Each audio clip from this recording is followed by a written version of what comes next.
attendees of Hope Haven. They speak highly of the program and of how their needs are met through this service. We can only assume that with extended programming through the night, that Hope Haven will be able to help so many more when they are in need of emergency services and to work towards the goal of creating housing permanence for as many people as possible with their continued partnership with CKESS. We look forward to the opportunity to assist them in any way that we can to serve this sector of our community, meet their needs, and end homelessness in Chatham-Kent. Respectfully, Reverend Michael Copps and Mateo and Candy Hillman of the Praise Fellowship Church. The next deputation is from Kim Pierce. To Chatham-Kent Council, I humbly submit this deputation for reading at the March 7th, 2022 Council meeting regarding a partnership between Hope Haven and Chatham-Kent. As a Chatham business owner and citizen, I understand the hardships we have all endured, particularly during the past 2 years. The pandemic has taken much from us personally, professionally, physically, financially, mentally, and emotionally. We have seen an increase in the devastation of the family unit, and yet we as a community have risen to the challenge to meet those who are less fortunate than ourselves. When Hope Haven opened, I decided to volunteer my time to give back to our homeless community by providing haircuts at no charge. The men I've had a privilege of meeting came from different backgrounds and circumstances, but all found themselves without a place to lay their heads at night. The biggest blessing in their day was to have a home-cooked meal, a warm shower, and a comfortable bed in an environment in which they could be surrounded by others who would not judge them. Hope Haven provides a safe, drug-free, alcohol-free home for them to be warm in their winter and cool in the summer. In extreme weather, I cannot imagine being homeless and not having a shelter from the elements. The community has shown their support of Hope Haven by donating food, personal hygiene products, bedding, and clothing. Businesses have donated larger items like equipment and security systems needed for the operation of the shelter. The Hope Haven volunteers have given their time to facilitate the means of these men to enjoy the simple pleasures in life that most of us take for granted. In most recent years, most of the men I talked to came from different cities. Many of them were put on a train and told Chatham offered better facilities than the ones they came from. Unfortunately for Chatham, this has led to an influx of homeless men. It has now become our problem, and unless we're going to give them a return ticket to their origin, we need to deal with this. Do you have any idea what these homeless men are going through? Yes, some of them have mental issues and are addicts, but from the ones I've talked to, they had homes and families and jobs. Many of them were working, many of them were still working, but just could not pay for the first and last month's rent, or because of family dysfunction, they found themselves without a home. Of the ones who were brought here on trains from Windsor, London, Toronto, they have no jobs, no skills, no means to support themselves. I would dare say that no neighborhood wants to see people making makeshift beds in their surroundings, and no business wants to see people sleeping in their entranceway. But the fact is, they are going to sleep where they can. Hope Haven has provided an opportunity for those who are homeless to be in a controlled environment. If they are in a shelter, they are not camping out in someone's backyard or in the bank or on a bench. The fact that the downtown merchants don't want them in their neighborhood should welcome this home for them. Quite simply, they are homeless, so they will be roaming around the city throughout the day and night if they have no place to go. If you put a shelter outside of town, how will they get there? And do you have a building for them? And who will pay for this venture? It seems to me that you will need many buildings for them, so why not allow an already established organization to open the doors wider if they are willing to provide a home for them? Make no mistake about it, the homeless are not here to stay, and this problem will continue to grow even if you do nothing. And if they are not permitted to stay at Hope Haven, then they will find a spot wherever they can. Furthermore, all of the other soup kitchens and food banks are located in the same area. Going into the mall and the library for climate control comfort is also easily accessible from Hope Haven. Even the bus depot is near the downtown core. So if you put them on the outskirts, they will still hang out there during the day. Why not give them a place to go? Hope Haven provides that place so they are not hanging out in the business storefronts. As a citizen who pays taxes for my house and business. I would rather see my money go to help provide food, shelter, and rehabilitation for homeless than to give our councillor a raise, but not to utilize an existing building and program seems senseless. We have all been hit hard, some of us being shut down for 8 months. So to hear our city council got raises while the other tax increased yet again was completely appalling. To say you should be ashamed is an understatement, and to have to pay out more money to provide a new place for these men to live, which will dig further into our pockets, is really disheartening. Please show your fellow citizens some compassion by allowing Hope Haven to do what they do best, care for our homeless population, and let those of us who have been debilitated by lockdowns have a chance to rebuild our finances and our business. In my opinion, we are a community, have the choice to provide some sort of protection for the homeless or deal with them wandering around outside. The downtown core is always going to attract the homeless because there is a cluster of public buildings, bridges, and open spaces. Hope Haven allows them a place to eat, shower, and sleep. If they are not offering this shelter, then the homeless will be found in our city streets. As a community, we should be commending Hope Haven for their willingness to help and for the resources they are providing instead of trying to shut them down or limiting their endeavors. They truly are offering hope to the hopeless, the homeless. Thank you for your consideration on this matter. Respectfully, Kim Pierce. The next deputation is from Christina Morel. I emailed you this morning to ensure you are aware of the decision you are making to bring the downtown shelter back. I ask you read my email in its entirety and consider my thoughts prior to making this decision. I've worked in the downtown core for almost 6 years now, and I can tell you my personal experience with having homeless shelter downtown. I could write you a myriad of stories of my personal experience with our homeless in this setting, and I can tell you the complaints and issues I have dealt with for our guests of the hotel with this group. You, the councillors and mayors, past and present, have vowed over and over to revitalize the downtown core. And yes, I can agree that this is the direction we are headed. The condo building is finally reaching completion and is less of an eyesore. New sidewalks were put in, new lights were installed, Christmas lights were added for a more festive touch. These are all steps in the right direction, but the homeless shelter back downtown would be a giant leap backwards.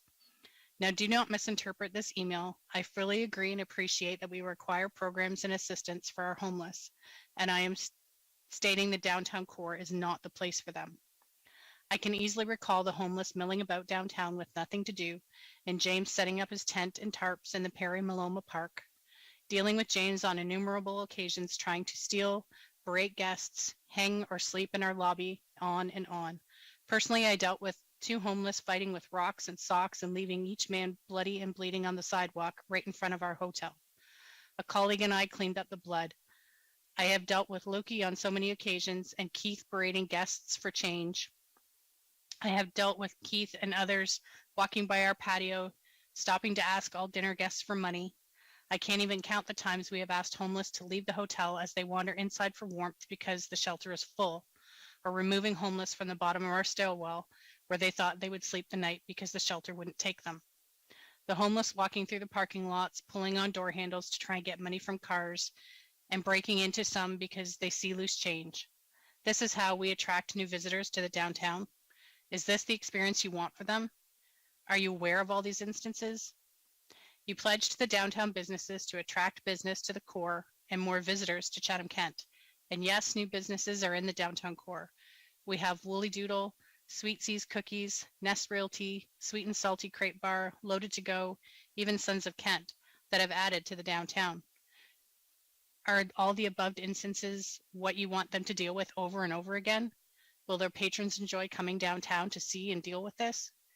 Again, I do not want to be misread. In terms of this email, I may have generalized a portion of our society as the homeless, and they are not all equal. However, from my personal experience, this is what I know will happen with the shelter down here. This is what I have personally dealt with in the past. This is what will happen again should you put the shelter back here. Let me also state this email is from experiences with having worked downtown for almost 6 years. I can attest that while the shelter has been moved to the travel lodge, the types of instances I have commented on have dissipated. My personal calls to the police for service while at work have drastically decreased. I expect that having read through my email, you will reflect on what the past has looked like and what you want the future to be. I anticipate that you and your fellow counselors can find a more fitting solution that doesn't send us back to the past. I appreciate your time and consideration. Regards, Crystal Morel. The next deputation is from Leanne McDowell. Dear Chatham-Kent Council, Hope Haven has been serving the homeless population in Chatham-Kent since 2017. They have been assisting an under-supported population with everything from a worn space to showers, food, and laundry, things many of us call basic necessities. In 2021, Hope Haven alone had over 12,000 visits to their facility. Considering our population against that number and the amazing services they provide, this community needs this and more. Hope Haven has also been a pillar in our community in supporting vaccine clinics, memorial tributes to those lost in our homeless population, and I feel they add strength to our downtown core and greater community as a whole. Hope Haven has also supported our larger community events such as The Gift, The Miracle, Come Together CK, and all we do to support everyone in Chatham-Kent. No one is left behind by Hope Haven. I know firsthand how they make our community and downtown core stronger and are making a difference in Chatham-Kent. A strong partnership between municipality and Hope Haven will make us even stronger and continue to ensure no one is left behind. Leanne McDowell. The next deputation is from Robert Mayo. Dear Mayor Caniff and members of council, thank you for reading my deputation letter. I have been a volunteer at Hope Haven for over 3 years. I am writing in support of the proposal to relocate the emergency homeless shelter to Hope Haven when it moves from the Travel Lodge in May. I believe that one of the greatest attributes of Hope Haven is the central location. There may be those who would disagree, as it renders men and women using the shelter more visible. An out of sight, out of mind approach, however, masks the issue and serves only to make it more difficult for those in need of services to access them. This is highlighted by comparing the location of the Travel Lodge to that of Hope Haven. According to Google Maps, to walk from Hope Haven to the Employment and Social Services Ontario Works offices, or the Blue Water Methadone Clinic, or the Service Ontario office, or the Rapid Access to Addiction Medicine Clinic, or the hospital, takes from 12 to 30 minutes depending on the destination. The same walk from the Travel Lodge would take from 45 minutes to an hour and 20 minutes, again, depending on the destination. A similar situation arises when motels are often out Grand Ave East and are used for emergency accommodations. Hope Haven has a long-standing track record for providing daily services, including a secure, safe, welcoming, non-judgmental place to relax, the provision of clothing and food, the opportunity to shower and do laundry, access to toilets, the use of a phone, internet access, shelter from the weather, and a place to meet a rapid rehousing case manager. If the emergency homeless shelter was to move to the Hope Haven building, these services would be very easily acceptable to the shelter clients. Thank you again for reading my letter. I wish you wisdom as you deliberate on this very important aspect of the support of our ever-growing homeless population. Sincerely, Robert Mayo. The next deputation is from the Chatham-Kent Social Planning and Action Table. We are writing today as a collective group to fully support the report provided this evening by Polly Smith. We are organizations and people who see the dramatic rise in the number of homeless individuals and families, and as community members, we face that concern with you. We are aware that there are wait lists for housing and many who are unable to afford market rent. The lack of available and affordable housing for our community is alarming. We understand that many of our most vulnerable members of the community who are in desperate need for accommodation face additional barriers and stigma. They often struggle with mental health and substance misuse, and that place them at higher risk for eviction. We also believe this proposal before council is only one of several ways needed to address the increased and ever-growing homeless crisis faced by so many individuals and families across Chatham-Kent. We also appreciate the need to be nimble and responsive, But for women leaving violent and abusive relationships, the lack of housing puts them at a greater risk. Recent data suggests that 40% of women experience intimate partner violence are becoming more homeless. Temporary housing, such as hotels and motels, are not ideal living situations. Many require assistance in rebuilding skills and are disconnected from their supports. They remain in survival mode, which can cause further trauma, issues, and struggles. We have heard stories of women remaining in relationships because they have no other options. This not only places themselves at risk, but also their children who they are trying to protect. Some women have had to reside in places that do not support their children's physical and emotional needs. Residing in hotels or motels are more often than not appropriate places for children. They are being exposed to activities that could place them at further risk. For some women, they have had to make difficult choices to place their children with family or friends until they were able to secure housing. Agencies are often going beyond their mandate to ensure that safety, food, security, and supports are provided at the right time. We know that Chatham-Kent is a giving and working together, and we can accomplish great things. We are prepared to work alongside our community partners and help them implement the recommendations of this report. On behalf of the Child and Partner Violence Social and Action Planning Table, the above organizations offer their support. The next deputation is by Walter van de Kloot, the Executive Director for the Chatham-Kent Legal Clinic. Since September 2018, tenant calls to the Chatham-Kent Legal Clinic have increased fourfold. Advice given to tenants has steadily increased so that now such advice represents 75% of the legal clinic's intake. Real estate prices have increased significantly, placing undue pressure on local housing stock. Rents have increased by about 45% in the past 4 years. There is very little rental inventory available in Chatham-Kent. The rental unit vacancy rate is now about 1%. The poor, the marginalized, those with mental health challenges and addictions have suffered the most during the pandemic. Social service agencies have struggled to meet the burgeoning need. All of these factors contribute to a steadily worsening homelessness situation in Chatham-Kent. Over the past 2 years, there has been a drastic increase of about 150% in the number of Chatham-Kent residents experiencing homelessness. Now is an opportune time for the municipality to forge new, innovative partnerships with community organizations to provide emergency housing for those who need it. The proposed partnership with Chatham Hope Haven is well thought out, timely, and inspired. Hope Haven's location in the downtown is ideal since their staff will be able to encourage homeless people to come in off the downtown streets to a safe and supportive environment. The municipality's plan to provide support services at Hope Haven's location will increase those services for people who really need them. Those support services, along with the day program that Hope Haven already provides, will have the effect of holistically addressing emergency shelter and related needs. At the Chatham-Kent Legal Clinic, our staff members regularly assist tenants in their dealing with landlords. Unfortunately, we all too often see the imminent threat of homelessness. For all of these reasons, the Legal Clinic strongly supports the proposal to provide emergency housing at Chatham Hope Haven. This inspired plan is certain to enhance the dignity of individuals and families that are going through the challenging crisis of homelessness. Walter van de Kloot. The next deputation is from Brad Davis, Executive Director of the Family Service Kent. Family Service Kent is a local nonprofit agency providing services that provides a wide range of services to residents from all walks of life in Chatham-Kent. This includes seniors, children, and youth, adults with a developmental disability, as well as our survivors of abuse, who may be struggling with issues related to complex trauma.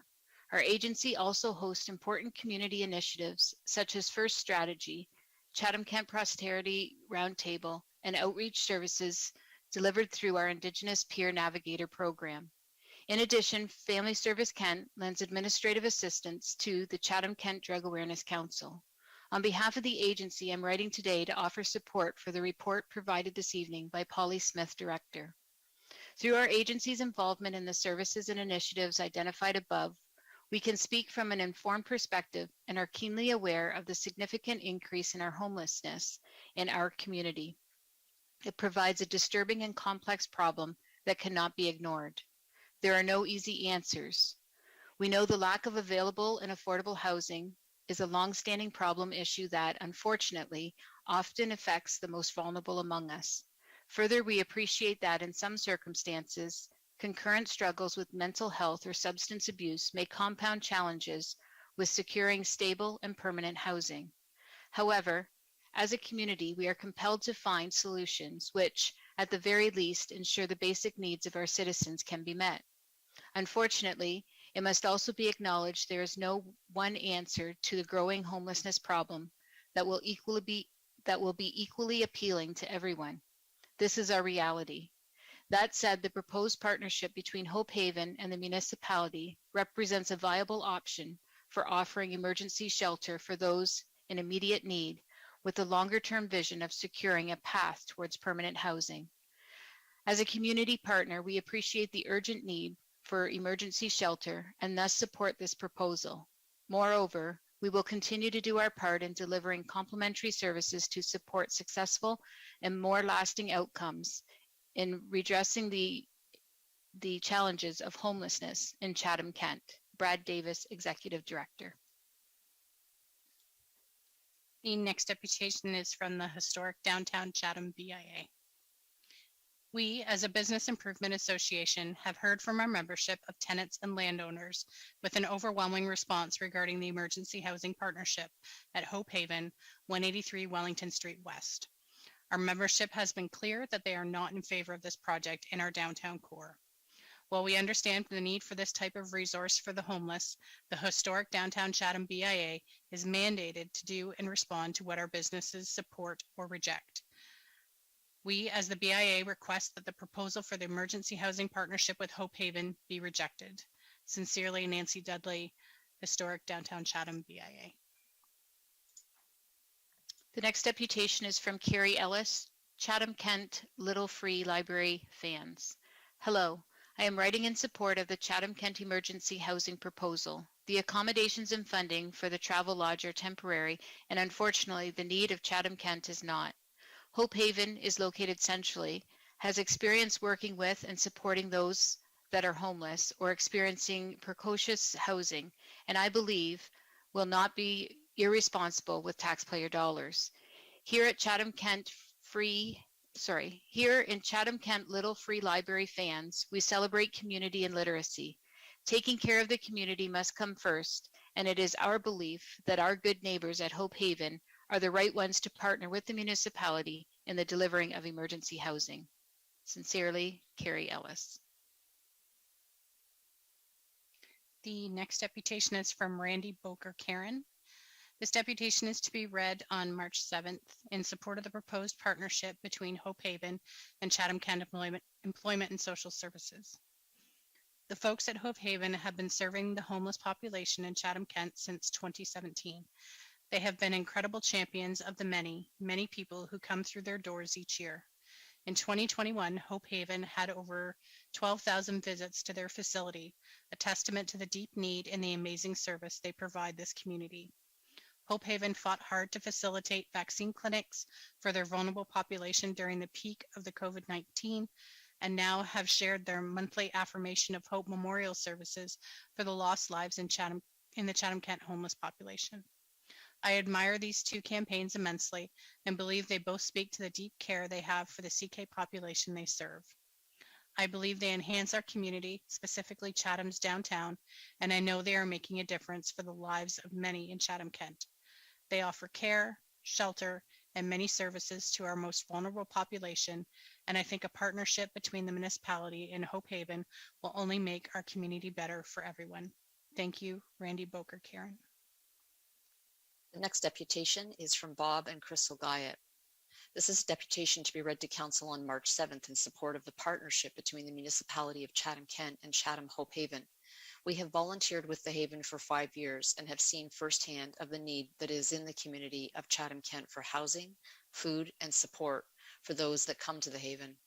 These needs have increased year by year, and the Haven has been there to lend a hand up for the clients. The partnership is needed in Chatham-Kent for the future and well-being of deserving people in our community that need help. Thank you, Bob and Crystal Gaia. The next deputation is from Gail Hunt, President and CEO of the Chatham-Kent Chamber of Commerce. Dear Mayor and Council, as the voice of business in our municipality, the Chatham-Kent Chamber of Commerce strives to assist businesses to have their voice heard. With no proper planning or earlier communication, we and they have recently learned of the consideration of sheltering the homeless in our downtown core. As a resource to business, I have provided your council contact information to the businesses to share their thoughts and opinions openly. As you know, in the last 2 years, many businesses have had a number of challenges thrown their way. In addition to pandemic struggles, the downtown businesses have dealt with increased handicaps to their means of commerce.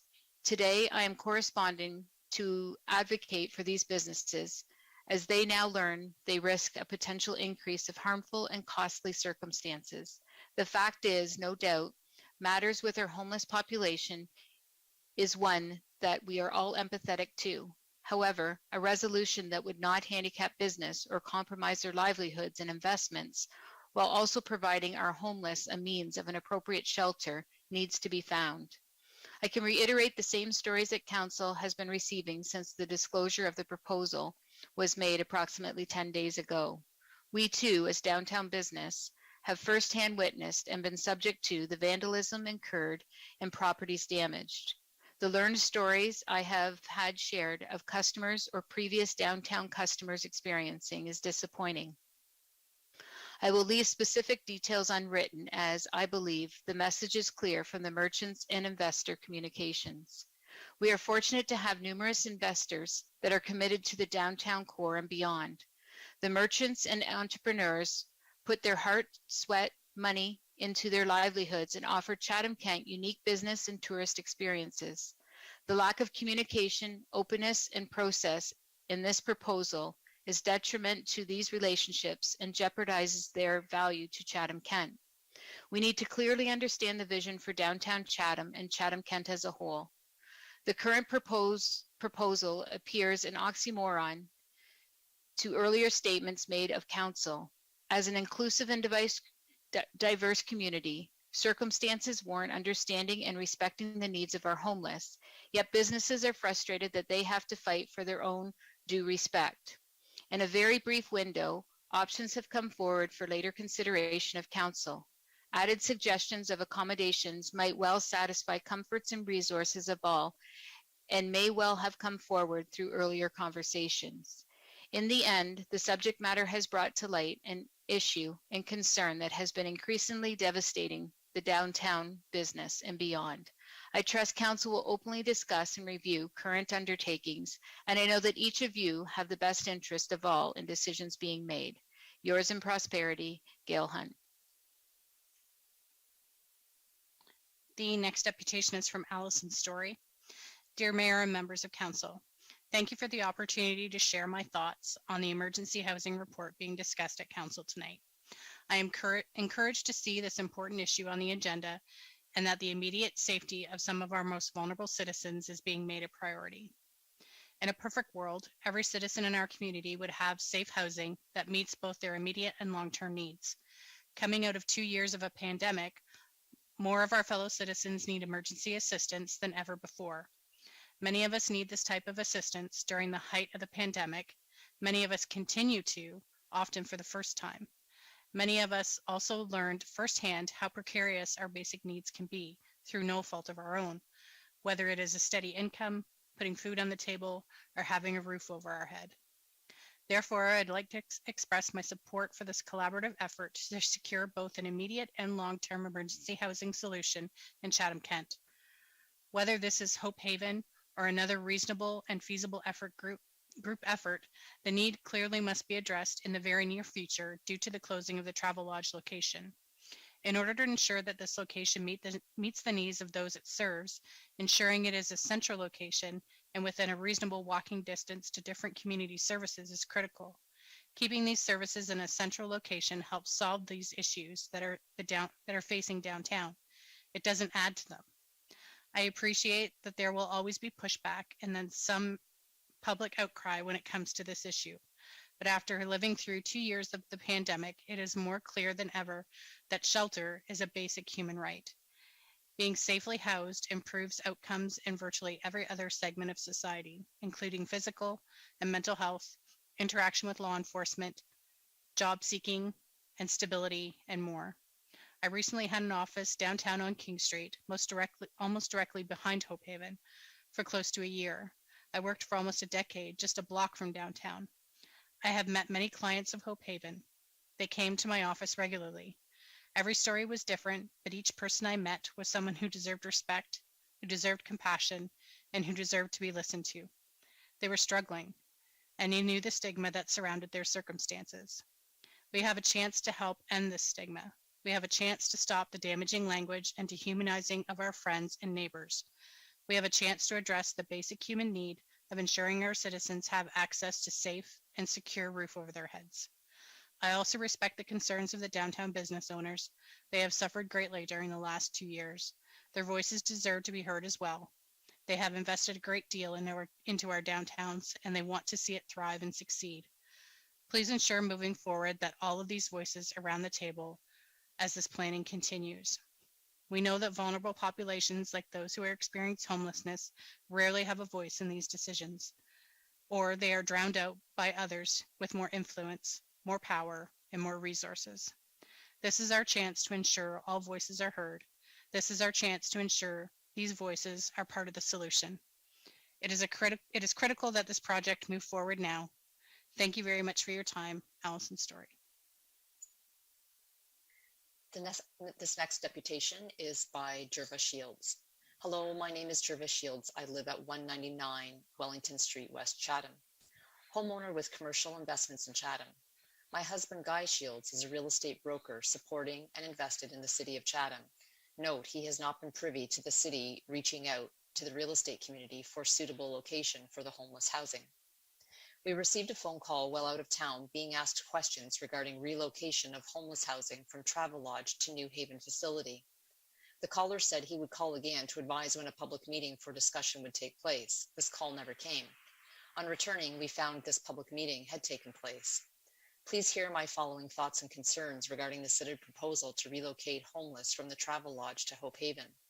I find it disheartening when in November 2018, business owners voiced deep concerns with ongoing problems pertaining to the homeless situation in the downtown core, and it took a full year, not till October 9th, 2019, to finally be given time on the council agenda to bring forth these concerns.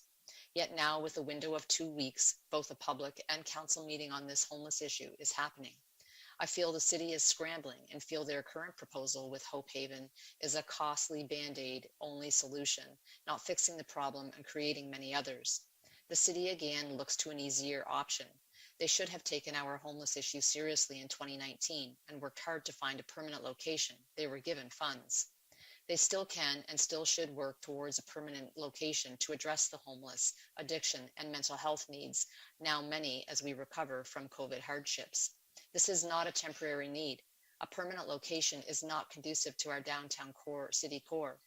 The downtown core does not only belong to the business owners, but to the entire citizens of Chatham. Yet, I feel this proposal and cost to taxpayers has not been adequately shared with Chatham citizens. If Council revisits the minutes of the October 9th, 2019 BIA meeting, the problems voiced and discussed then still exist today. So why are we again asked to repeat the process? City Council knows from those meetings why the Hope Haven location is not a good choice. Do they refuse to accept and acknowledge this? Where are our city planners? After all discussions, how can a forward-thinking city propose use of Hope Haven in such a manner? This is not only a homeless issue, but drug and mental health issue. At that time, Chief Khan noted that research on shelters show they are not the best options. Shelters do not break the cycle of addiction, it perpetuates it. During the 2019 meeting, Chief Khan's solution was tied to a matter of location, with this downtown core location not being ideal. His reasons were discussed with City Council and the mayor present. Also at this meeting, Council discussed how they could prevent further incidents of these type of places like Hope Haven in the downtown core, and now they are moving forward to increase and make the footprint larger. Appears the city does not stand behind its convictions and flip-flops to what is easier, and what works for them now that they have been found wanting and caught behind a rock. City Council is making a decision against what they already decided at the 2019 meeting, to not commit further to Hope Haven type of facilities in the downtown Chatham core. I feel the city is asking for limited public opinion so they can say they reached out to us, but regardless of it, appears the city already has their plan laid out as reflected without hesitancy in how they have developed and presented their report. The report states no consideration for the effect the proposed new Haven facility will have to citizens and the economy in its vicinity. Will this support the downtown businesses as they work towards recovery and work to bring new investors to our downtown? Again, band-aid on existing problem to create many others. Does that sound like a best solution? Please, Mayor and City Council, do not insult us by indicating we have no compassion for those in need. I have been brought to tears by how compassionate our downtown business community is in regardless to homeless needs, but they are not equipped to help more than they have and do. As our city police have told us, be careful. The homeless who commit crimes have nothing to lose. We as taxpayers do. Numerous police have also advised not to get near homeless, addicted individuals as you do not know their state of mind. Most are on drugs and may be armed. It is known that this is the existing reputation given to our downtown core, and now with this announcement of the plans for the Hope Haven facility, there will be no question. Now where is the city's voiced commitment to stand behind the downtown business community? Our home has and is experiencing immeasurable loss from addicted homeless individuals, and in return, we have been continuously approached by city personnel asking for dates on how and when we are to remedy the vandalism and fix the look of our building. Not all of us have unlimited resources. Where is the city support for us as a fallout of what they propose? We have had 17 windows in our home broken, our porch taken apart, items stolen, garbage and items that are not ours left in our yard, screams of people needing help, human defecation at our home entrance, our air conditioner taken apart for chemicals for drug addiction, break-ins. People cannot bank after 6 p.m. because our downtown banks have had to close their lobbies. People are afraid to walk downtown streets. This should be encouraged for mental health wellness. Bring people downtown, don't keep scaring them away. Yes, I am speaking because I live in the downtown core and it affects me. Even through vandalism, we are sympathetic and have feelings. My husband has opened our doors to give water, food, clothing, blankets, and pillows to people outside day and night. We feel for the situation. Seeing belligerent and destructiveness wears you down. We have spoken to and hear of people being dropped off in Chatham from other cities. It also affects my excitement and aspirations I have for the growth of our downtown core. I pictured it vibrant, attracting people to live downtown and socialize. I now feel this will die. Unless you experience things firsthand, you do not fully appreciate a situation. Those making the decisions are fortunate to not have felt these destructive impacts firsthand, but now unfortunate for us that they are the people making the decisions. After all the downtown community has experienced, after all the discussions pertaining to the homeless issue in the downtown core, it is difficult to imagine the direction the city is proposing or taking with Hope Haven. How can City Council not see, not realize that a new location is needed, not the Hope Haven location? Try going for a walk downtown from time to time. Not a short walk, but walk the full downtown. Spend some time on foot. See the neglect and vandalism you won't see from an office. Be proud of our city. Experience it for real. Support it for real. Should the Hope Haven location proposal go forward, all previous efforts, previous discussions, time, taxpayer money, and lessons learned from police reports and studies to remedy an existing problem has been lost and gone to waste. Thank you for your time and representation to our city. Sincerely, Trevor Shields. The next deputation is Trisha Xavier, the Purple Pansy Flower Boutique. I am so disappointed how this has played out. Not only the lack of communication and commitment from the municipality to the downtown merchants, but how this has turned ugly and pitted, an us against them attitude on the news, social media, and possible future interactions with Hope Haven. There is much debate online that the rich downtown merchants have turned to bullying tactics. This is far from the truth. And if all the details were to come to light on one collective time, there would not be this much anger and hostility, but rather a respectful conversation for what is truly best.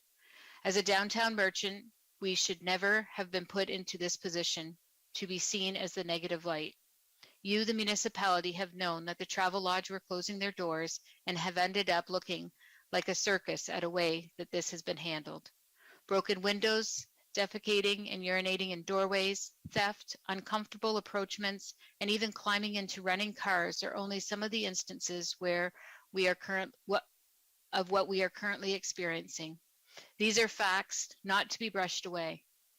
I'm not casting stones, but Hope Haven needs to know that this is a temporary fix, is not a permanent solution, and the homeless are not personal clients, but clients of Hope Haven. Doing what is truly best for them in the long term is what is needed. Just as the downtown businesses have a right to speak on behalf of our customers and the staff and their comfort level, again, another fact. Other locations have already been rejected due to the community not wanting this in their backyard. But should the matter have been put forth to the downtown merchants and given respectful conversation in a timely manner, there may have been a solution put forth, as has happened now, thus avoiding another conflict in our community. I would think that someone planning this recommendation would be coming around to each of the businesses asking what our daily lives are like running and operating downtown, instead of telling us what they think we are living with. Details within the Facebook Live views were incorrect and not completed. I myself have not had a member of council, an officer come to my business to discuss any theft protection advice. I have spoken directly with someone knowing the in and out of the events at the Travel Lodge, and their response, you don't want this in your downtown. Hope Haven will only have 27 beds, a decrease of 18 beds from the Travel Lodge, but it's the friends and the overflow who have nowhere to stay. It's the overflow that has been encouraged to come downtown when there's not enough room for everyone. In your haste, you have not done your due diligence in finding an appropriate size location in a better fitted space. I know that there is a need for emergencies in the homeless. I am well aware of the issue is severe. As a business owner, I am so tired of not having my voice heard in this municipality. Each of us are working harder than ever to sustain our business, and it is even more difficult when our own governing body has pitted us against each other. You have rushed through this decision-making process, and I, for one, will not stand for the due protocol we are entitled to. I vehemently oppose the decision of granting any additional additions to Hope Haven. Thank you for hearing my concerns. I trust that in the future, there will be a more concerned effort in communicating and appreciating the downtown core. Trisha Xavier. The next deputation is from Fred Niclario. We would like to take this opportunity to voice our concerns regarding the proposal to house our homeless population solely within the downtown core at the Hope Haven location on Wellington Street in Chatham. As a key local community leader in both residential and commercial development for over 20 years, with over 750,000 square feet of owned property in the Chatham-Kent area, we feel the responsibility to speak up on this community-wide issue. We understand that Chatham-Kent is and has been experiencing a homeless crisis for some time, with the statistics doubling in the past 3 years to an all-time high of 200 plus homeless in our community today. The pandemic drastically increased the cost of living for all, while the housing market in our area has seen the greatest shift. This is leading to more and more people facing homelessness in our community and is a major barrier to rising above homelessness. In the past 3 years, our property management team has seen a rise in homeless-related damages to our properties. They have been impacted negatively by vagrant activity, including but not limited to smashed in our storefronts at various businesses, building fires, human excrement, and contaminated drug needles left outside of businesses. Our downtown properties and businesses have been especially impacted by vagrant activity, which has exceptionally increased in rent in recent years. Our property on King Street, the Adult Language and Learning Center, was recently damaged by fire, which was caused by vagrants lighting a waste toter cart on fire, located adjacent to our building. This ignited a fire within the main entrance of the building, causing an estimated $30,000 in damages, despite being addressed fairly quickly. Had it not, a building less than 10 years old, with over $1 million in our personal investment dollars, would not be here today. Unfortunately, damages like this are common, and other local developers and business owners are facing comparable issues while having similar concerns regarding a centrally located shelter. Currently, we are redeveloping the former St. Joseph School on Raleigh Street into daycare and multi-residential units in direct response to fill a community need for increased daycare and housing. Our development is a projected $2.5 million investment to revitalize a building that has been vacant for the past 3 years. This property is located less than 300 meters away from Hope Haven and has already seen a multitude of issues caused by our homeless population. Before and throughout construction, this building has consistently been broken into, where our trades tools have been stolen and building damage occurred. Outdoor structures have been broken into, and they have taken over by squatters while required police enforcement to resolve. Needles continue to be consistently found at this property, despite installing new secured fencing and exterior lighting to deter this type of activity. Our primary concern is that when the daycare is fully operational, dangerous activity will continue, given the proximity to Chatham's soon-to-be only shelter, and our most vulnerable population in our community, our children, will be most at risk.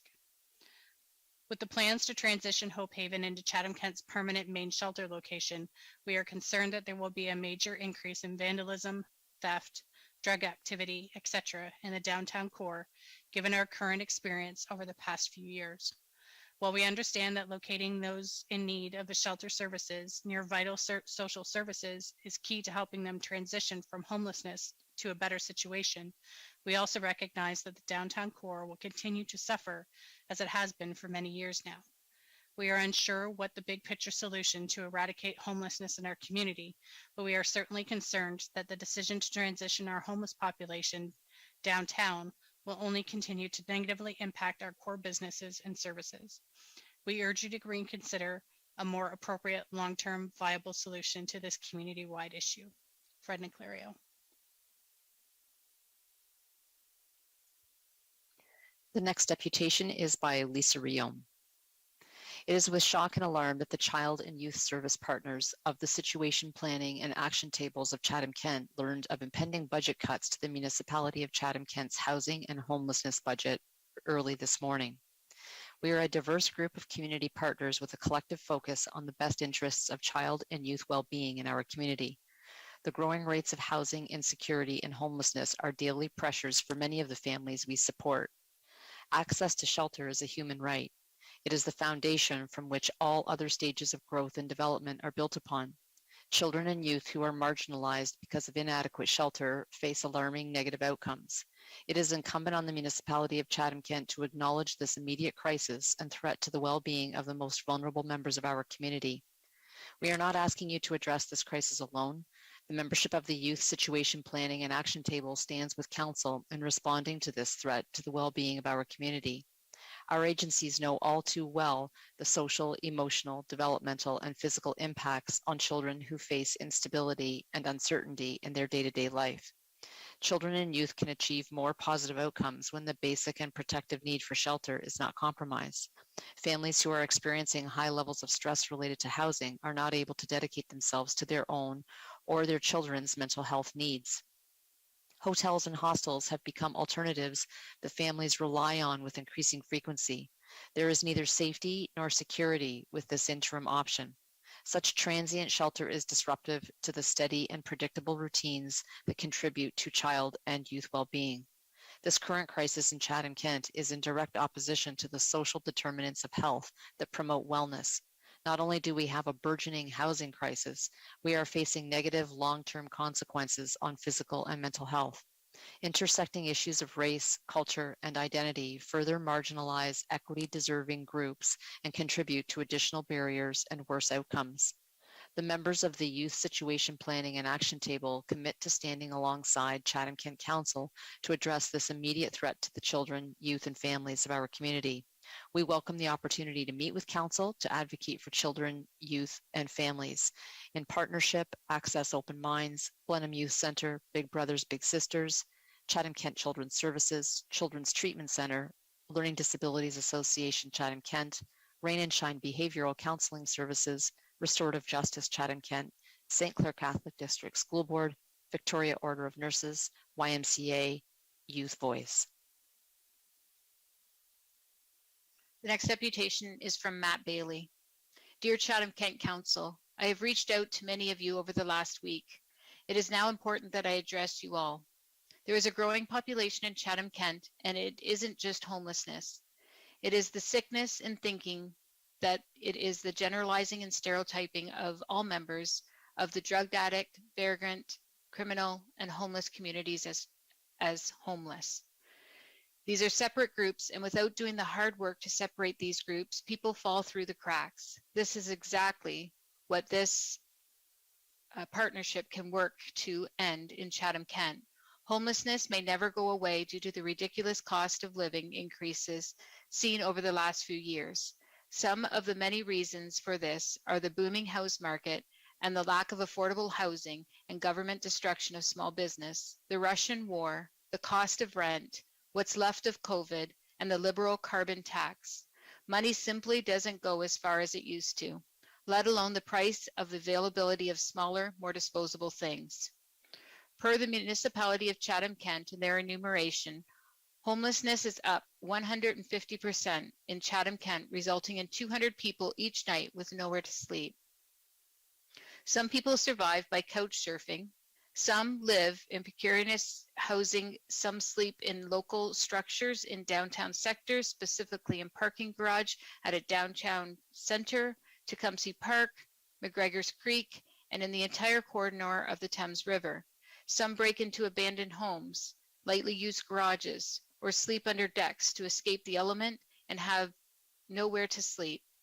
You find these people sleeping everywhere they can to get warm in the winter and cool in the summer. Oftentimes, this is the lobby or vestibules of local businesses' storefronts. Here's the problem with the current location. Even in the best of weather, the homeless do not want to walk across Chatham from one support to the other. It has been clear that in the last calendar year, with the Travel Lodge open, the homelessness community prioritized eating and getting support over having somewhere to sleep. I can personally vouch for this, as people consistently come into Hope Haven and say, I don't want to walk all the way across Chatham to the Travel Lodge, it's too far. I hear this daily, and I don't blame them. They carry every one of their possessions with them at all times. This problem has clearly shown that they will make sure they get a good meal at their familiar supports and sleep elsewhere close by. There is a solution to this. It is to have homeless shelter near the supports that are provided. I sat and talked with the homeless yesterday at Hope Haven. I asked them where they ate, and they carefully walked me through Chatham's downtown core. We used Google Maps and the look around features so we could cover a lot of area in a little time. I was able to identify 34 supports in Chatham's downtown sector that are within 3.5 kilometers of Hope Haven. This is why this location is so important. It would be a threat to all progress made within this community in the past few years, and it would significantly impact the lives of these people in the downtown sector who have worked to create this network for them, to create a place for the homeless that is convenient for the community and local businesses and removes them from their support. The reality is, even if this happens, it will not clean anything up. Very much of drug addiction and mental health is routine. Simply moving the location will not accomplish the goal of removing them. They will be back at St. Agnes Church on Thursday for their meal, and they might even sleep in the parking garage beside the downtown center. Here's the reality of the Chatham's beautiful downtown sector. There is an incredibly out-of-place, overpriced hotel that belongs in the downtown of a much larger city, a theater that way too much money was spent on for what it was provided, a mall that is about 30% of the full of stores, apartment buildings that have been under construction since most of you were still in the womb, and the highest grossing shop in the area is probably Willie's 420. You have an opportunity to fix the glaring hole in the infrastructure of Chatham-Kent, and I hope you know the weight of this decision at hand. The municipality has been clear that this will allow faster access to supports and rapid rehousing.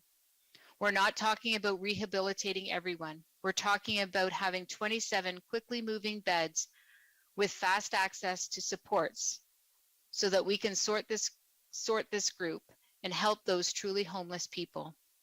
They've also clearly stated that they do not want to have a permanent shelter, thus why they have been running a shelter for 2 years and not purchased a building. We need a quick moving facility with supports to connect those without the dream of being homeless each night with the necessary resources to not be homeless any longer. We need to sort this group of people and stop generalizing them. I implore you to stand up for the community and make a decision that's best for the community of Chatham-Kent, not just the business owners. The community has never needed you more. It's time to be part of the solution or show the citizens of Chatham-Kent that you are part of the problem. Thank you, Matt Bailey. The next deputation is from Chad Hennessey. I was homeless in Chatham, and Hope Haven was the safest place to be. Always nice people there, welcoming with food, clothing, laundry facilities, bathrooms, showers, someplace to take a nap, make phone calls, for jobs or housing, or to use the internet. One of the greatest places in Chatham for the homeless. They helped me so much. If it wasn't for them, I wouldn't know where I would be today. I am now back on my feet and doing well, thanks to Hope Haven. Chad Hennessey. This next deputation is from Renee Ginioli, the Operations Coordinator for Rock Missions and the facilitator of the Chatham-Kent Homelessness Social Planning and Action Table. The Homelessness Social Planning and Action Table is writing in support of employment and social services regarding the need for urgent action and support for local emergency shelter services. As individuals working in mental health, substance abuse, outreach, housing and social services, healthcare, community development, and peer support, members of the Homelessness Social Planning and Action Table bear witness to the worsening impacts of homelessness in our community on a daily basis. While homelessness is increasing and affects people from all walks of life, its impacts are disproportionately experienced by individuals, families, and communities marginalized by intersecting systems of oppression, including racism, colonialism, classism, sexism, homophobia, xenophobia, ableism, and stigma. The barriers faced by those experiencing homelessness in our community today and those working to support them can feel insurmountable. The Homeless Table wishes to recognize Employment and Social Services for their ongoing dedication to serving our community. Despite numerous challenges throughout the COVID-19 pandemic, the division has remained responsive, adaptable, and compassionate. Today, we are asking the Mayor, members of Council, and our community to do the same. Several reports to Council by Employment and Social Services have clearly outlined there is no silver bullet solution or one-size-fits-all approach. Expecting consensus when it comes to the location of emergency housing and support services is an unattainable goal. We know upstream, long-term interventions, such as access to permanent and transitional supportive housing, are needed to address the homelessness and other intersecting crises in Chatham-Kent. Upstream prevention should be prioritized in partnership with innovative and flexible solutions that meet people where they are. Meeting people where they are across the housing continuum is about fostering connections, building capacity, and creating opportunities so that all individuals, regardless of their circumstances, have the chance to live a healthy, fulfilling life and contribute to our community. Rather than viewing the need for emergency housing as a problem to petition for or against, our community, with support from leadership, could view this as an opportunity to engage, learn from, and work with individuals whose life trajectory looks a bit different from our own. Following is a quote by MG, who is a peer pathfinder. MG says, "We are used to being looked at and talked about as those people. The fact is, we are people, just people, who want and need to be treated like human beings. Our living situations shouldn't make us any less. We just have a different way of doing things, often because we have had to learn and adapt out of necessity. We have ideas and ways of doing things that work, and we want to help." End quote. Work to address homelessness is incredibly difficult, and these conversations bring up many emotions, which can be hard to understand and put into words. In Welsh culture, there is a concept of homelessness that has no direct English translation, but can help us begin to connect with the experience. Hiraeth is the Welsh word for homesickness or deep longing for a place that does not exist. It is the echo of lost places of our soul's past. It is everywhere and nowhere. Home is not a physical place. It is a state of being. While this journey home looks different for everyone, it is a feeling we all know and search for. Home is balance. Home is reconciliation. Home is forgiveness. Home is peace. We see this search for home in the individuals and communities we work with, and the agony experienced when they are not able to make their way towards it. As recommended in the report by Employment Social Services, the Homelessness Table and its partners will focus our collective efforts on how we too can be better neighbors and create a stronger, kinder, more accepting community, a community that creates opportunities for everyone to find their home. Understanding the ways in which we all share experiences and the willingness to reach out across our differences will allow our community to come together and be the home we all need it to be. And Council, the final deputation this evening is on item 19E, the request to extend corporate grass cutting for 1-year term. This is from Al Pinsino, Al's Lawn and Garden.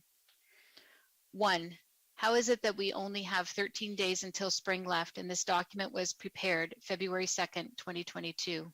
This is a very time-sensitive contract. It is related directly to the lack of human resources on the part of the municipality. The contract 5 years ago consisted of 1,168 acres to be cut, which is 689 properties, and now consists of 1,140.7 acres, which is 721 properties, with the additional 32 properties included for a new contract. Would it not be conceivable to have a proper contract drawn up on time? If a 1-year extension is to be negotiated, how will Council ensure that the rising cost of labor, equipment, gasoline, diesel, and insurance will be taken seriously and honestly? 3. Administration is recommending to address inefficiencies in order to reduce the cost of the corporate grass cutting contract instead of delivering less for the taxpayer, which is already shockingly inadequate. Can we not try to raise funds by corporate or neighborhood sponsorships of local parks and boulevards? Parcels that are cut 12 times per year or bi-weekly are definitely in violation of the city's own long grass and weeds bylaw. I don't think Chatham can afford to cut the level of service here, as we are already cutting the bare minimum, as parks are already over 8 inches of height when we go to cut. Do taxpayers deserve worse or better service here? 4, is it fair to ask the citizens of a retirement community to maintain more property than they already had and pay taxes on? Do we really want to create another bylaw here that is costly and difficult to enforce? 5, how can we not maintain all municipal grass lots? I believe grass is a lot more environmentally friendly than pavement or cement. What has been naturalized so far in our city, Water Commission and Maple Leaf Cemetery plots, is breaking the Noxious Weed Act. These areas harbor ticks, rats, and other varmints and look very unsightly. The risk versus reward in this case doesn't add up. And 6, unfortunately, in regard to using green or electronic equipment, after 42 years in the industry, we have just seen the emergence of electric mowers. They are not yet dependable commercial machines and do not have the capabilities to cut dense lawns for 8 to 10 hours a day. Our diesel engines can barely manage to cut overgrown parks, and electric ones would not be able to maintain the demand required. We do hope this technology improves, and until then, it is not a viable solution to shift the green energy mowers. Thank you, Al Pinsino, owner and operator. Mr. Mayor, that is the end of the deputations this evening, and we'll move on to the consent agenda.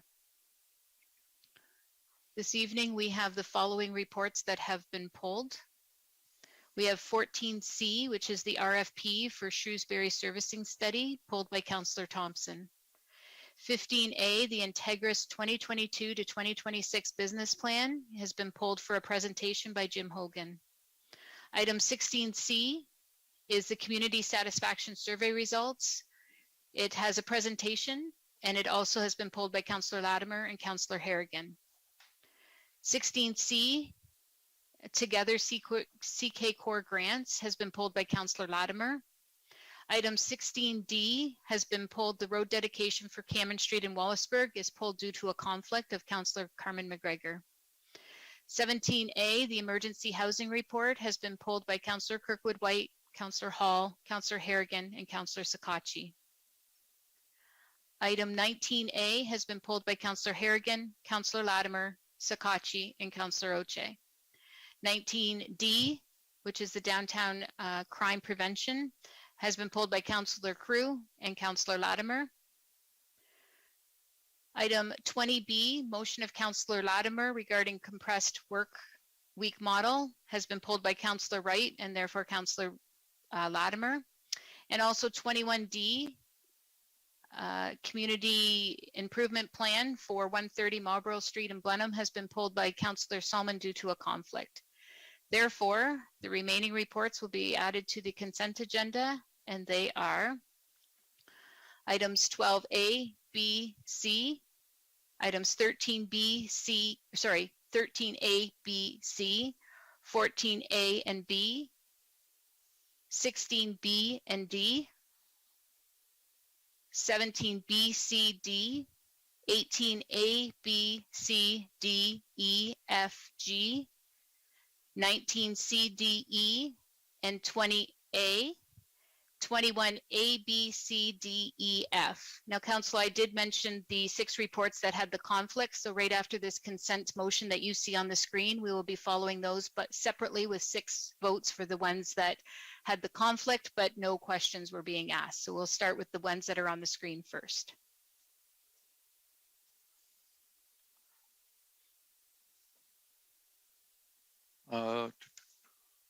Councillor McGregor and Councillor Oche, can I get you to move the consent agenda, please? Would that be this Councillor McGregor or the other Councillor McGregor? Councillor B. McGregor. Oh, okay. So moved. So seconded. Hearing no questions, we'll put it to vote.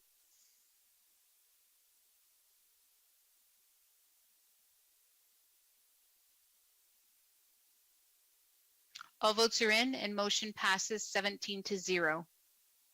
The next one we'll put on the floor is item 16D, which is the road dedication for Cameron Street, Wallaceburg, with a conflict by Councillor Carmen McGregor. Councillor Hall and Councillor Fox, can I get you to move this, please?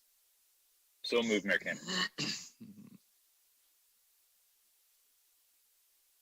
So seconded, Your Worship.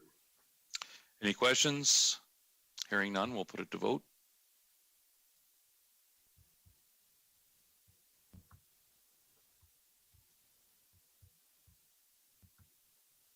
All votes are in, motion passes 16-0.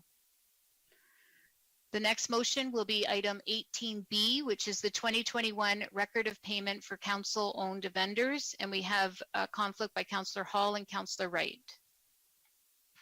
Councillor Bondi and Councillor Crew, can I get you to move this, please? Thank you, Mayor Kent. So moved. Second.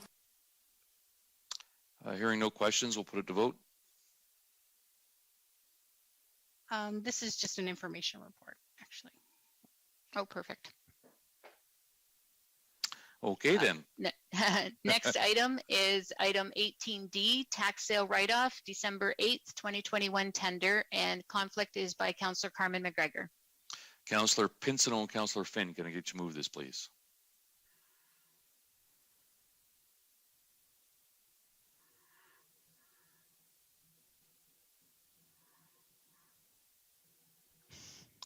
Councillor Bondi, Councillor Crew, can I get you to move this then, please? So moved, Mayor Kent. Thank you. Second. All right. Any questions? Councillor Oche, you had a question?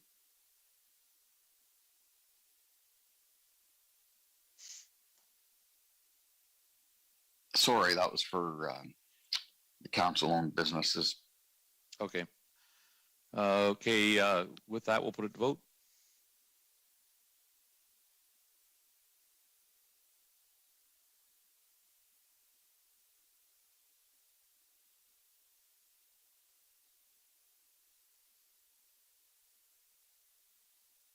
Still waiting for a couple votes, councillors.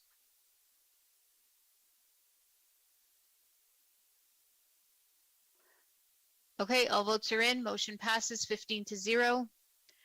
Moving on to 19E, the request for extent corporate grass cutting for 1-year term. We have conflicts by Councillor Thompson and Councillor Solomon. Councillor C. McGregor and Councillor Sakatchi, can I get you to move this, please? Happy to, Your Honor. Seconded, Mayor Kenneth. Any questions? Hearing none, we'll put it to vote.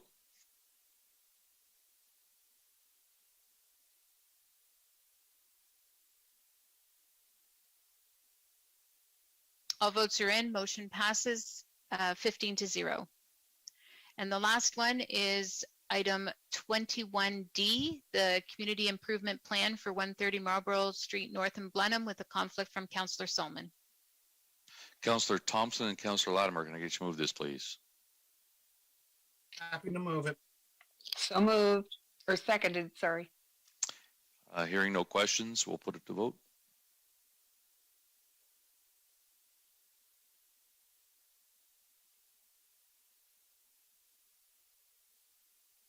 All votes are in and motion passes 16-0. Okay, we'll go to item 14, tender awards. Tender awards 14C, request for proposal award, RFP R21-329, Shrewsbury Servicing Study. Councillor Thompson and Councillor Sakatchi, can I get you to put this on the floor, please? I would move it, yes. Seconded, Mayor Kenneth. Okay, Councillor Thompson, the floor is yours. Thank you very much. We discussed this at the PUC at the last meeting, and happy to see it supported there, and looking forward to seeing this move forward. It's something the community of Shrewsbury has been interested in for quite some time. Kind of the questions I'm getting out of the community of Shrewsbury is just a real quick overview of the process, and particularly the timelines is what they were interested in. Thank you, Mayor Kenneth. It's Mark McFadden here, Manager of Engineering. So the scope of the project is going to look at full servicing of the community. So that would include looking at different alternatives for storm sewers, whether it's storm sewers, municipal drains, sanitary as well. I would look at sanitary sewers as a means to service the different properties. As well as potentially looking at improvements or modifications that could be made on the private side through private septic systems as well. And as well, they'd also look at the existing water servicing and any improvements that could be made to it. I believe most of the community is serviced by water right now, but it would look at ways that it could be improved however they see fit. In terms of timing, so once this is approved at council, we will engage the consultant. Typically with these master plans or these EAs, we start with a community cafe. That would likely happen, I would assume, in early spring, and that the community cafe gives the community an opportunity to voice their concerns, give their thoughts and opinions on the different servicing strategies, the different challenges, and then the consultant would take it back from there, and they would begin their own review and come up with a number of different alternatives or whatever alternatives they can find that would be of value here, and then they would present that back to the community, and that would also be another time at a PIC that the community can voice their thoughts and opinions on the different solutions that they're proposing, and then the consultant takes it back from there, and they generate the preferred alternatives and how to move forward, how to best move forward. So the entire process, I would anticipate that it would take approximately 12 months. So the final report should be completed around this time next year. Okay, thank you. That I believe answers most of my questions. So after the report, it then goes back out to one final time to the community, right, for a final petition vote? Yes, so that's kind of an extra step outside of the EA process. Once the report is completed, I believe based on council direction, it was upon the completion of the master plan that we would hold a PIC and provide those project details to the community. And we would require 2/3 support from the community in order to move forward with the preferred alternatives. And we'd also need council support for any capital funds that may be required. Okay, thank you very much. I look forward to supporting this and seeing it move forward. Councillor Sakachi. Thank you, Mayor Kenneth. Just one brief question. One question I've got from a few residents is in regards to once the study is completed and the different suggestions move forward. A lot of the public, are inquiring. I'm not going to say a lot. Right? I have a few people that have reached out regarding who would then pay the costs for the solution. And I know you can't give a high level answer right now because this is a very beginning process. But can you just give just a real brief overview of how that would look based on the different types of solutions? And like I said, not asking for a real detailed response. There just happens to be some confusion in in the community if it would be required to be paid by like a combination of the residents and the municipality, or if it would be then depending on the solutions based just on the municipality. Thank you, Mayor Kenneth. So as part of the RFP, we included this component in for the consultant to review. So as part of the EA process, once the preferred alternative is selected, the consultant would review to determine what funds would be paid for through capital, potentially through life cycle. If there's improvements to existing water infrastructure, that may be capital or life cycle funds. There may be a municipal component, and then there would also be a community component as well. So that it will be up to the consultant to figure out who would be responsible for which fees. Thank you. And just one quick follow-up question. So basically when those comes back, so the community, you did mention in your previous answer about the 2/3 vote. So once those costs come back, if they come back and it's not within the scope of a majority of the community members, this doesn't by any means mean there's a rubber stamp on those potential suggestions or the different suggestions that would come back from the third party. There still is the opportunity for us to look at those and have more community consultation to see if it's in the scope of the community as well, correct? Thank you, Mayor Kenneth. Yeah, so the consultant will come up with the preferred alternative, but we can always review what other options there are. I'm sure that there's going to be a lot of interest in the overall cost of this project. So that will be a big component once we get toward the completion, toward the final report. We can always have discussions at that point as well. Thank you very much. And I do look forward to this study coming back as well. Thank you. Seeing no other questions, we'll put it to vote.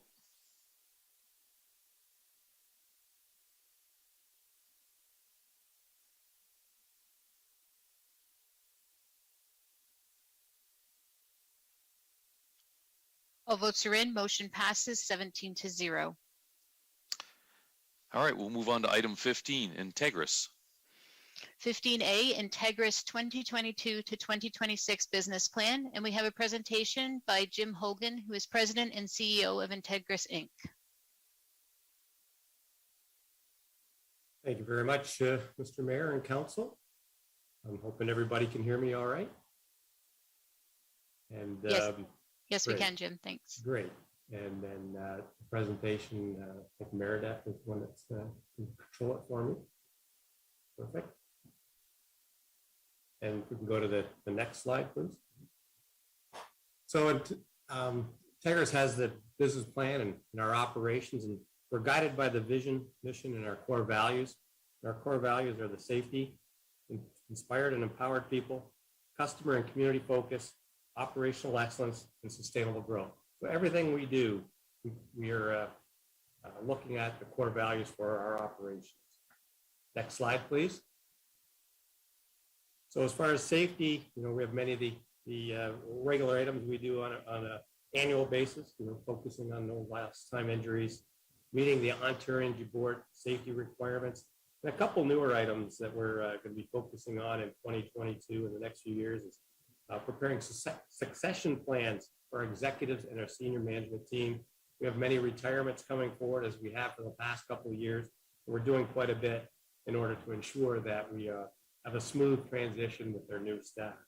And then there's a new legislation that's coming out this year, and it's a right to disconnect. And this is in regards to our employees who, don't need to be on call 24/7 just because they have laptops and can work at home, that, they have a right to disconnect from operations and live their lives in a proper balance. So we'll be looking at that legislation and seeing if there's any changes we need to make in our policies. Next slide, please.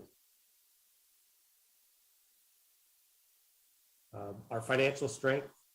A couple of things that we've really been focusing on, as you can imagine, the last couple of years with the challenges that many customers have had in paying their bills. We've worked really, really hard in finding money that some provincial funding. Last year, we received over $600,000 went directly to our customers. So we're being very proactive, finding ways to assist our customers during challenging times. And something that's very important for us is to be an efficient utility. And we do that by being ranked high with the Ontario Energy Board. They do an annual ranking. We're always in the second group out of 5. So it's very important for us to maintain in that second group. And then meeting the financial commitments and the dividends of our shareholders. Next slide, please. Regarding exceptional service, meeting the service quality indicators and targets by the Ontario Energy Board. There's annual targets and measurements that we have. We do our best to meet those. We're enhancing the digital experience for our customers. We do that, always looking for new ways to provide service. And one of the things we've introduced this year is a chat function, so customers can communicate with us directly during the work hours. So again, always looking for new ways and experiences for our customers. And then an item that's important to us and important to many of the communities that we serve in the surrounding areas is there's some new legislation called Building Broadband Faster Act. So again, that is supporting high-speed internet in many of the communities that we serve. And we've been doing that for a few years now with fiber to the home program. So I think we all know that there's quite a bit of growth going on in the fiber business in the Chatham-Kent area. And we strongly support that and respond as effectively and efficiently as we can to getting fiber, assisting the fiber service providers. Next slide, please. Regarding our electricity distribution, the industry is continuing to change. And in order to stay on top of our business and delivering the best service we can, we'll continue to look at partnerships in the region, come up with some pilot projects, find some new and innovative ways to provide the best service we can to our customers. And I think we've all heard that we know that electric vehicles are going to be more common in our customers in all areas. 3-4 years ago, we did a customer service survey, and very few customers were interested, thought they'd be getting an electric vehicle. We updated that survey just last year, and it's a much higher number of customers looking at electric vehicles. So we have to make sure our distribution system is able to ensure the customers can do what they want to do and have electric vehicles. So that's something we strongly focus on. Next slide, please. And here's a detail of a number of the areas, a number of the projects that we'll be working on in 2022. On the left-hand side are the ones in the southwest region. So that's the Chatham-Kent area. So there's a lot of activity that we'll be doing and the capital programs that we have in all of our service territory. But again, there's some of the details of the programs that we have in the southwest region. Next slide. Thank you. And something that we've been really focusing on is modernizing the distribution system, and that is developing a smart grid system. So therefore, the system can operate on its own. It can manage outages on its own, and we don't always have to roll trucks. So it's part of what we're continuing to do. And we have 3 projects going on in 2022. One is in the Bachwell area. And we have done this in a number of our communities in the past, for Wallsburg, Tilbury, Tensville, Ridgetown, and Blenheim. So we have been doing it in the past, and we're finding it helps us in speeding up the restoration and outages and providing a better service to our customers. Next slide, please. The industry's changing a lot. And we're going to be very active, as we have been in the past, in industry committees. We want to maybe not be leading edge, but we need to be right there. Customers are looking at these changes and want to respond quicker. So we're going to be very active, whether it's with the independent electricity system operator, Minister of Energy, Ontario Energy Board, whatever it may be. We're going to be right in the front there and being proactive in making changes to our distribution system in order to provide the best service we can to our customers. And the next slide, please. Something that many businesses are looking at and targeting and having goals is regarding environmental, social, and governance. So we're going to be looking at that over the next couple of years, finding out some ways that we can do better for the environment, how we can operate our business with a smaller greenhouse gas footprint. And we'll be coming up with some goals and making some changes to our system. And this is really, being a responsible corporate citizen, and it's something that we'll be exploring and seeing what we can do as we go forward. And the next slide. As far as investments and growth opportunities, or evaluating our regulated and unregulated businesses, what we've decided to do is we have a fiber business in the St. Thomas area, and we've gone out with an RFP looking for a purchaser of that system.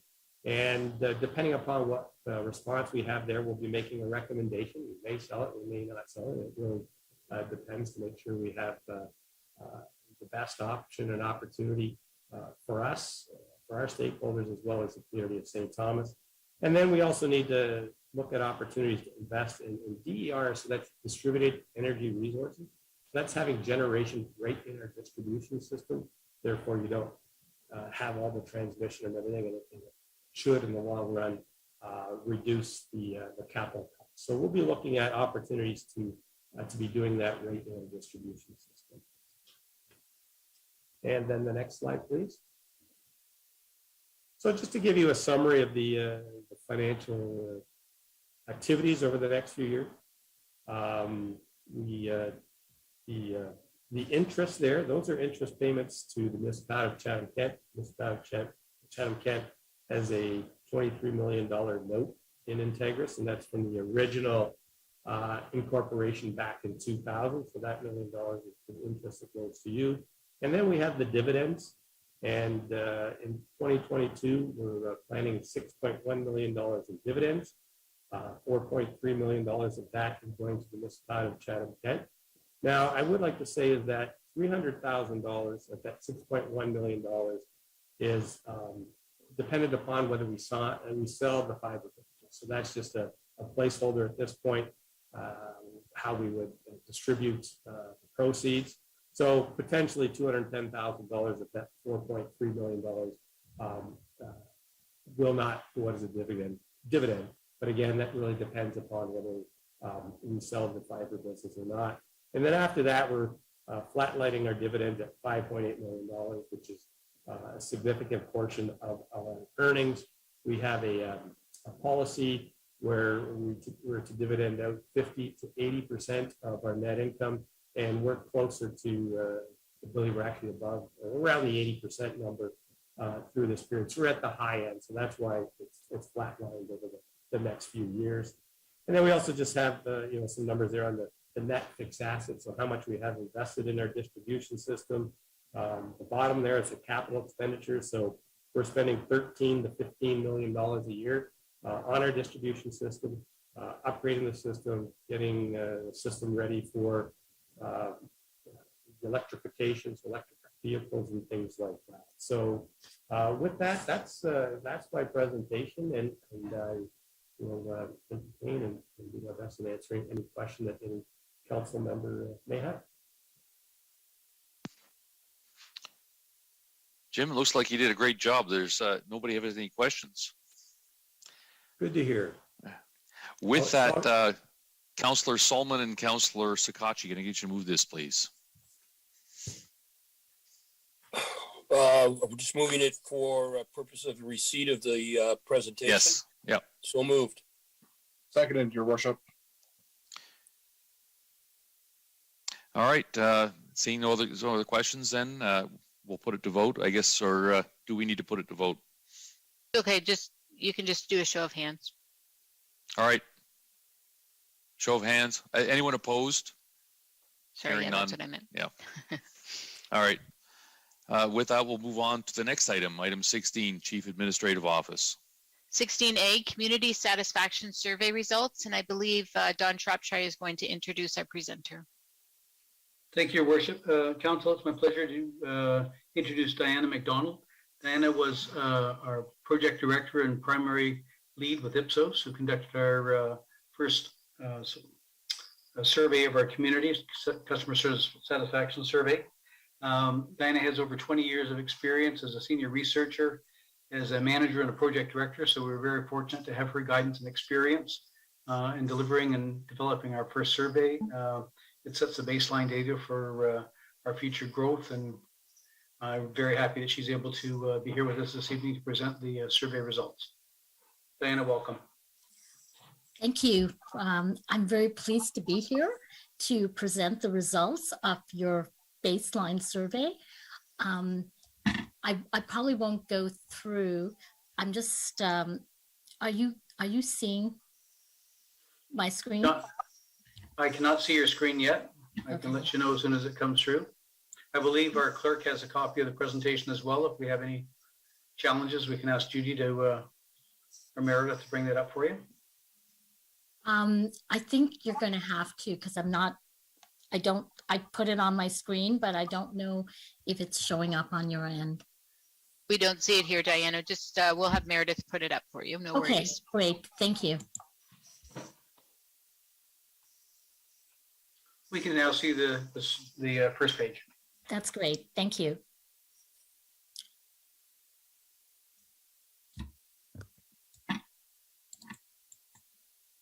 Oh, can you just move to the next slide, please?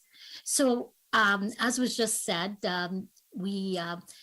Ipsos conducted a survey for the municipality of Chatham-Kent to look at a bunch of different issues, like most important issues of the community, quality of life, assessment of overall service, delivery, assessment of specific services, value for tax dollar, and contact with Chatham-Kent. And the information collected is going to be used to inform communications and planning. And as Don had just said, it's a baseline against which the community can track key performance indicators in the future. Could you please go to the next slide? The survey was conducted by telephone using a dual frame design. We used both cell phone sample and landline sample. The cell phone sample was used to better target younger residents, which is really a very standard way of doing telephone surveys now. The survey was 15 minutes in length. It was conducted among 500 residents of Chatham-Kent who were surveyed between November 22nd and December 16, 2021. And just to put the sample size in context, most of the municipal surveys that Ipsos conducts, and so as well as other research firms, when they do municipal surveys, they average between 400 and 600 residents. So this is a pretty standard sample size for a municipal survey. The margin of error associated with a 500 sample is plus or minus 4.4%, 19 times out of 20. We weighted the data to ensure that the sample was representative of the municipality by gender, age, and region. And in region, we refer to the urban, semi-urban, and rural areas of Chatham-Kent, according to the 2016 Statistics Canada census data, which is the most recently available census data. Next slide, please.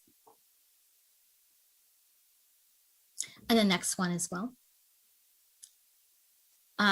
So when we asked residents, what is the most important issue facing Chatham-Kent today, and the one that they should receive priority attention from local leaders, please move to the next. No one single issue stands out as most important to residents, but housing availability, affordable housing, COVID-19 pandemic, and the infrastructure or road reconstruction or maintenance are seen as the top issues facing their community. Next slide, please. When residents are asked to rate the overall quality of life in Chatham-Kent today, next slide, please. A large majority of Chatham-Kent residents rate the overall quality of life in the municipality as very good or good, including 2 in 10 who rate it as very good. And as we can see on the slide, it's much higher among those who are 65 and older at 92% compared to the 18 to 34-year-olds who are at 76%. Next slide, please. When asked to rate the extent to which they agree or disagree with the following statements, next slide. Residents have positive perceptions of Chatham-Kent as a community. Next slide as well. Large majorities agree that Chatham-Kent is a welcoming community, that they feel a strong sense of belonging to it, and that they're proud to say they are from Chatham-Kent. And as we can see from the slide, is that agreement with all these statements is higher among those who are 65 and older. Next slide, please. Next slide. When residents are asked how satisfied they are with the delivery of all the services provided by Chatham-Kent, next slide. A large majority of residents are satisfied with the services offered by Chatham-Kent, and these are slightly higher among men and those who live in the urban areas of Chatham-Kent. Next slide, please. And could you move to the next one as well? Thanks.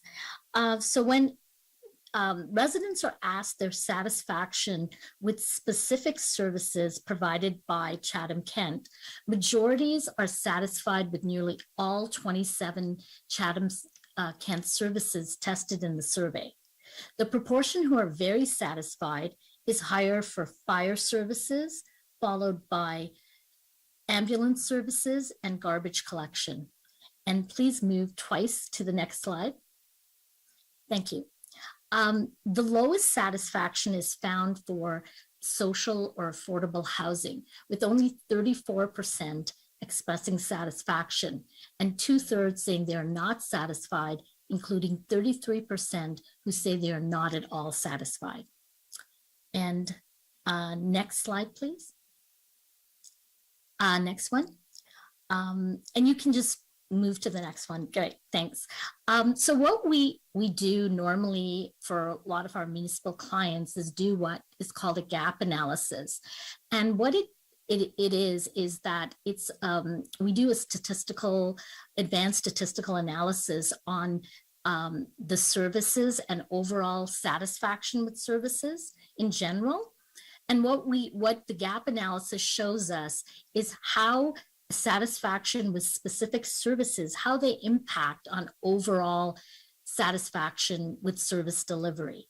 And what we found that there were 4 areas where we see them as strengths for Chatham-Kent and there's sewers, wastewater treatment, arts and culture, police services, and social services.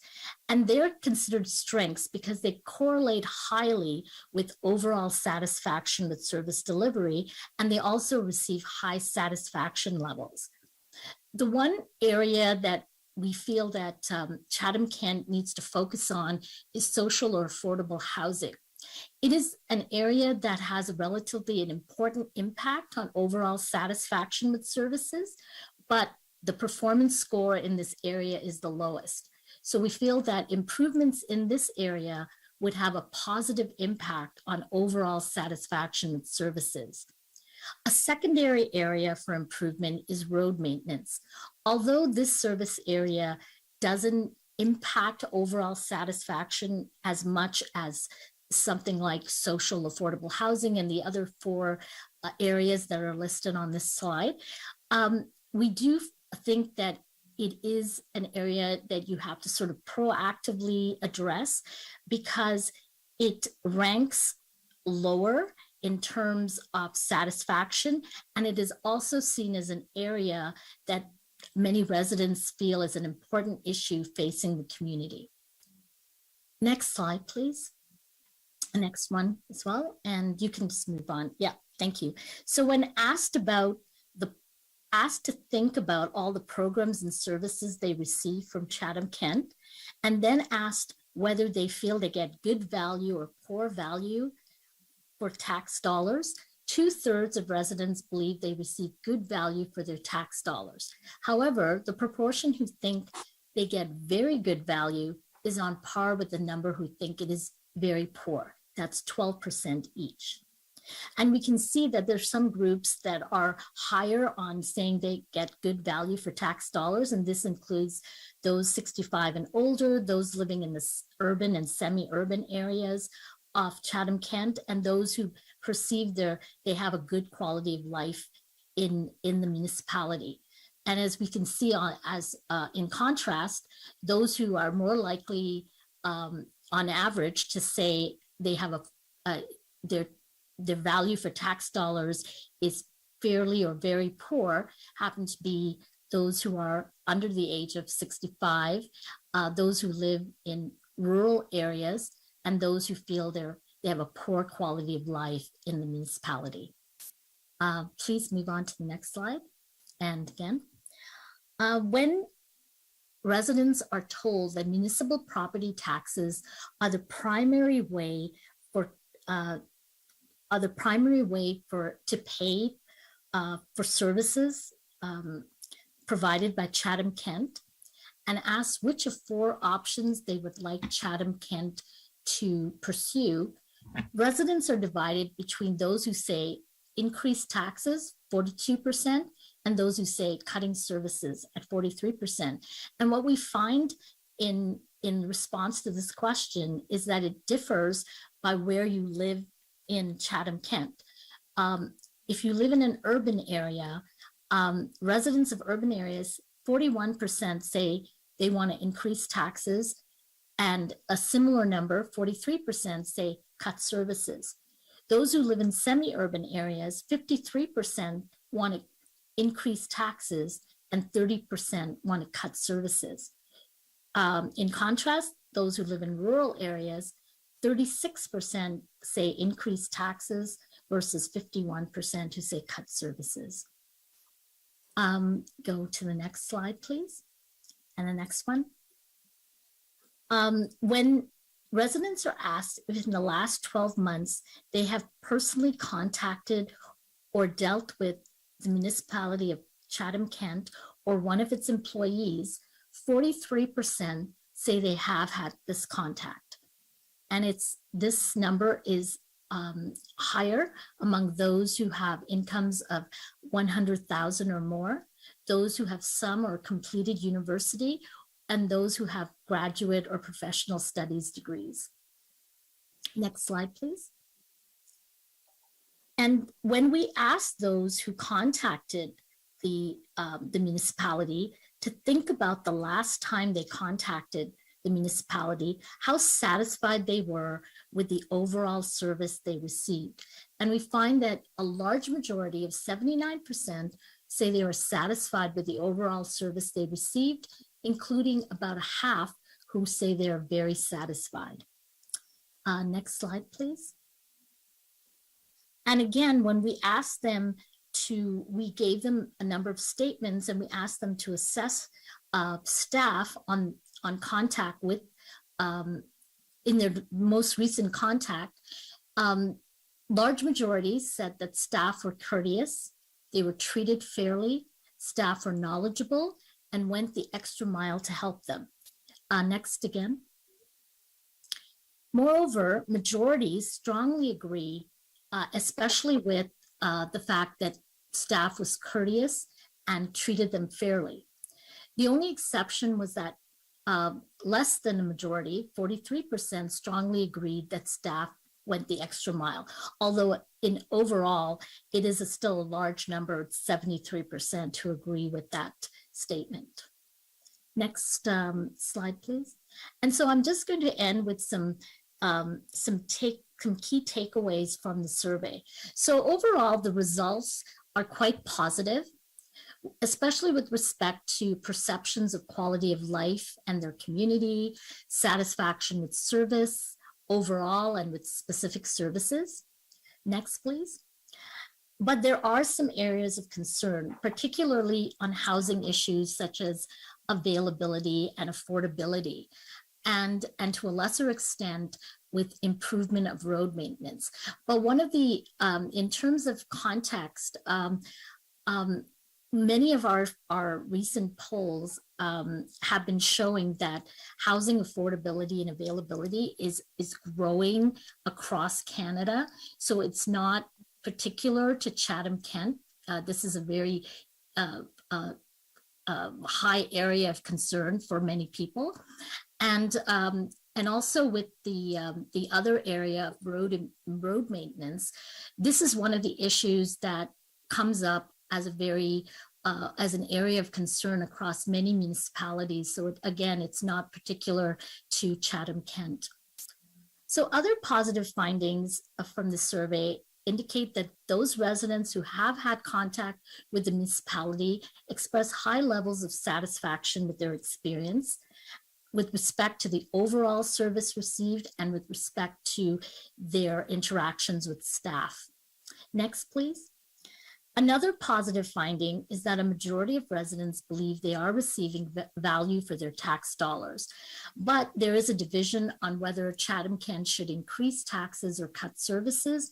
And as I just recently spoke about, this varies depending on where you live, whether you live in an urban, semi-urban, or rural area of Chatham-Kent. So next slide, and next, please. I just gonna reach out to see if you have any questions about the survey.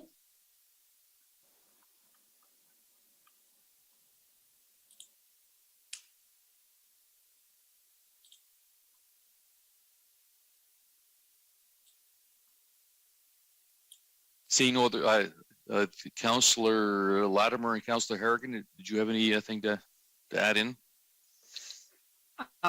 Thank you, through the mayor. Diana, thank you very, very much for the presentation. I think the three top issues of concern would be not really a surprise to anyone sitting around the horseshoe tonight. I thought it was interesting, though, to note that while social and affordable housing and road maintenance and listening to make sure we increase or maintain or increase our communication, that social issues and environmental concerns only received a 4% importance on that listing. And they so very much impact our ability to, or the perception with regard to our ability to maintain our road construction and our maintenance, and with regard to our social and affordable housing challenges. So it was interesting there. I think we have some education and ongoing awareness. And I think do there. I think you have to just be aware that this is a question where we didn't give them choices. It was just top of mind. So, many times the environmental concerns tend to be lower down you're just asking people top of mind what, especially when it comes to municipal issues. Yeah. So they just sort of, the environment doesn't ever top the municipal agenda. And so it's just unfortunate, but, and as you said, it does have an impact on so many other things, but as a top of mind issue, it doesn't really register as highly as other issues. Agreed. Thank you again for the presentation. Oh, you're welcome. Oh, Councillor Harrigan.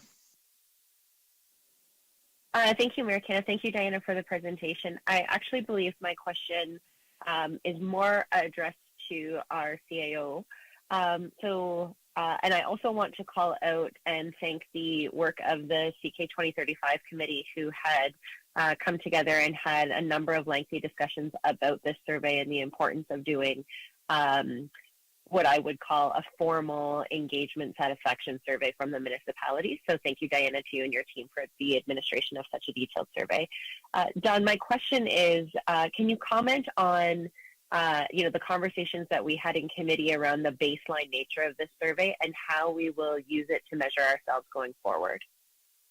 Thank you, Councillor Harrigan. And you beat me to the punch there with the thanks to the committee. My dad, Amy Wilcox, was also heavily involved in doing some heavy lifting on the staff side. So with respect to I think there's a number of different pieces for us. One is for the first time in, if not ever, but certainly for many years, we've got some good data as to specific issues that are of interest to different groups. So I think, this council and the committee has talked about the importance of community engagement and the importance of reaching out. The example of Councillor Latimer's last question about the environment, it's just one example of how we have to reach out and engage people about specific issues. I was also taken in the, a number of other strategic issues that sort of dovetail in with our strategic plan. The level of satisfaction of our older adults over 65 was much higher than, our younger adults. And when we start looking at, growth being such a strategic importance to Chatham-Kent, it's what do we have to do to encourage the younger adults to also have the same very high level of satisfaction with our community, so that we're going to encourage them to stay and want to be in Chatham-Kent.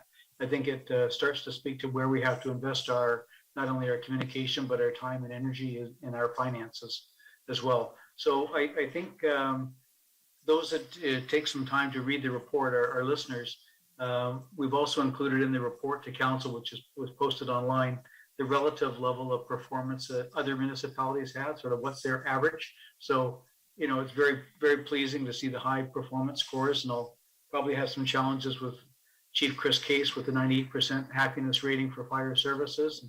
He'll be reminding me of that, I'm sure. But I think what we really have an opportunity to do here is to map the results of the survey and the feedback we've gotten from our residents with council strategic priorities, both in the long term and also council priorities, and make sure that we're, paying attention and focusing on what's most important to our residents. Great, thank you, Don. And I know as a council and as a committee, we've talked about kind of that community buzz and what that connection is between levels of satisfaction with services that they receive and a sense of pride over their committee. So I do see a little bit of that coming through the survey as well. Thanks again, Don and Diana, and to the teams who did this survey, because this is really great work. Thank you. Thank you. One thing I just wanted to add before we move on is that I love the idea that it's captured a lot of people that otherwise probably wouldn't have given their comments to. In that, if we go on our website, we would get the same people coming to that website. Is it 10% of the population, whatever it might be. I love the way this cut the cross section right across municipality, so you get a good feel of what the people think, or what people are thinking that aren't normally active with calling and commenting on the municipality. So thanks a lot for the report. It's very informative. And with that, we'll move on to the next item. Thank you. Thanks, Diana. Bye. Next item is 16C, Together CK Core Grants. Councillor Latimer, you had a question about this information report.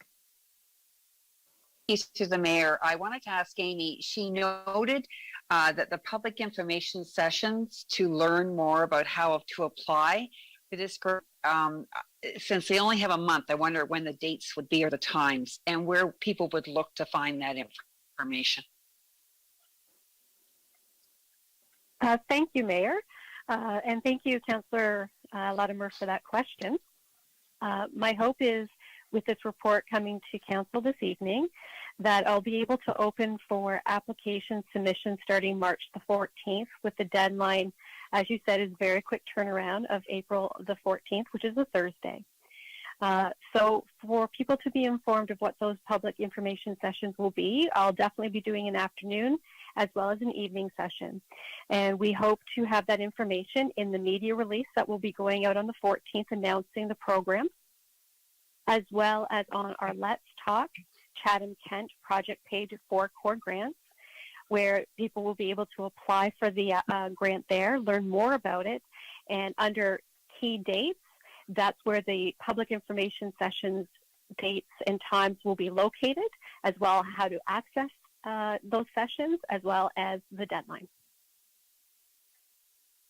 Thanks very much, Amy. Thank you. Councillor Oche. Thank you, Your Worship. Through you to Amy. Amy, could you tell me how many applications there were, and is there a list of all the applications?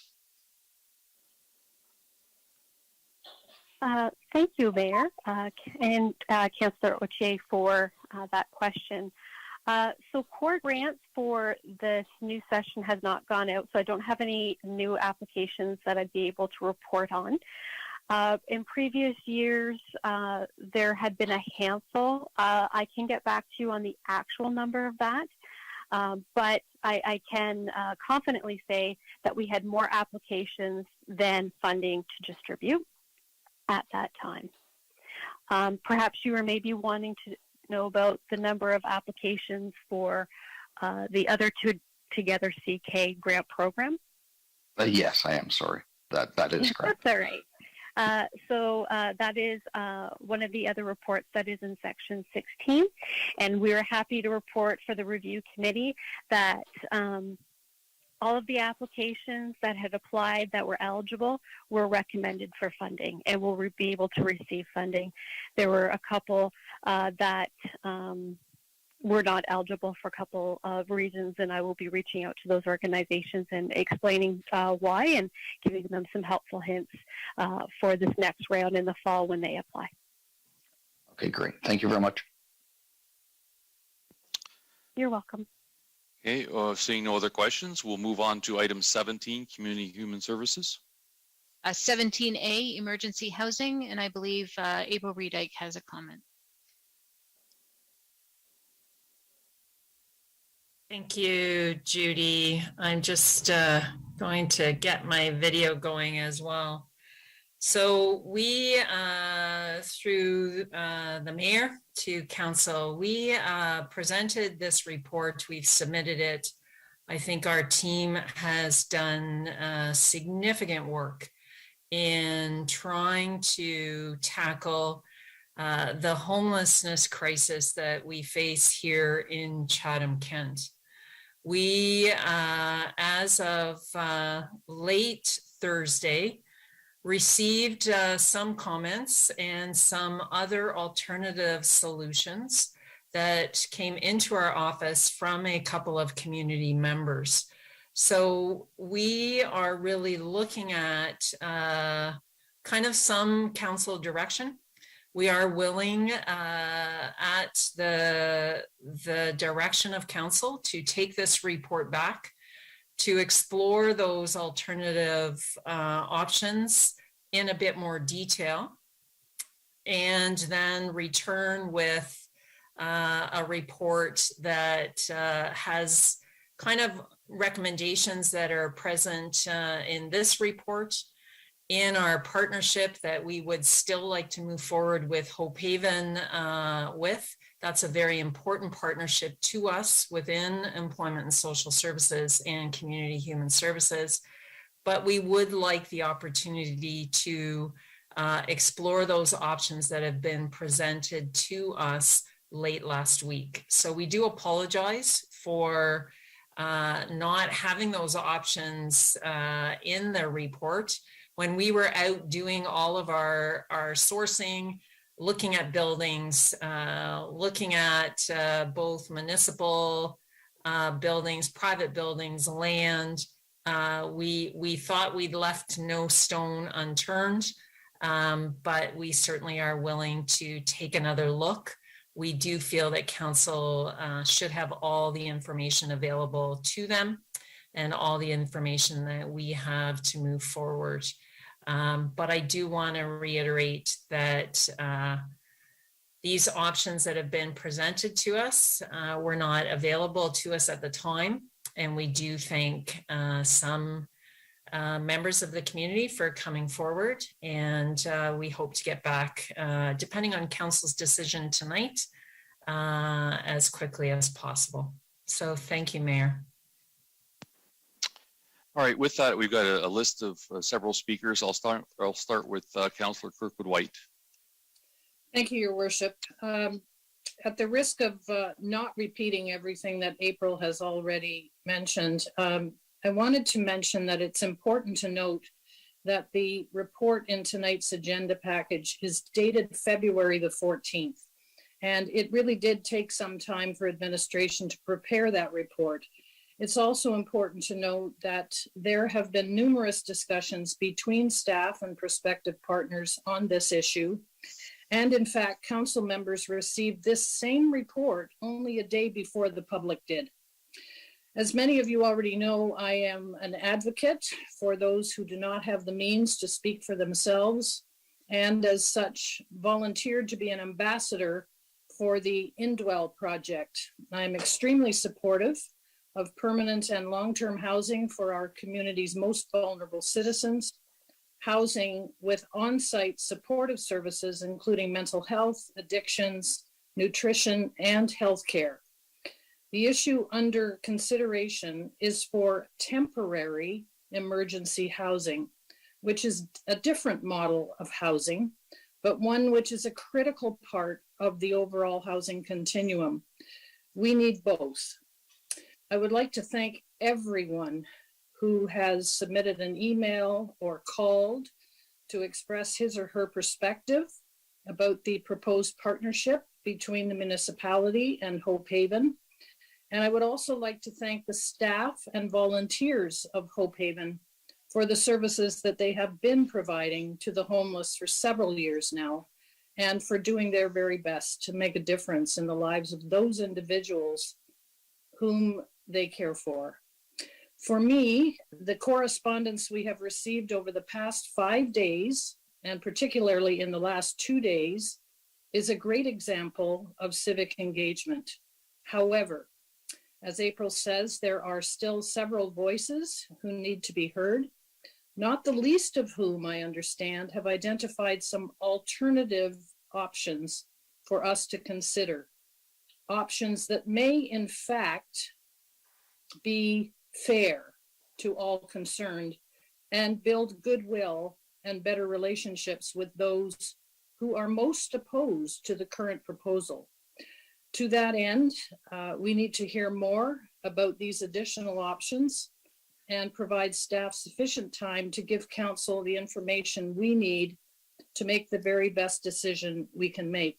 I do have a proposal that I'd like to bring forward, but I also have something that I would like to share, which I thought might have been shared with other council members.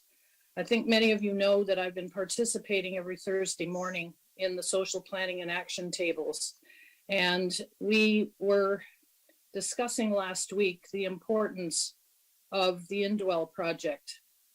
I have in my possession a copy of an email from Constable Catherine McNeil with the St. Thomas Police Service.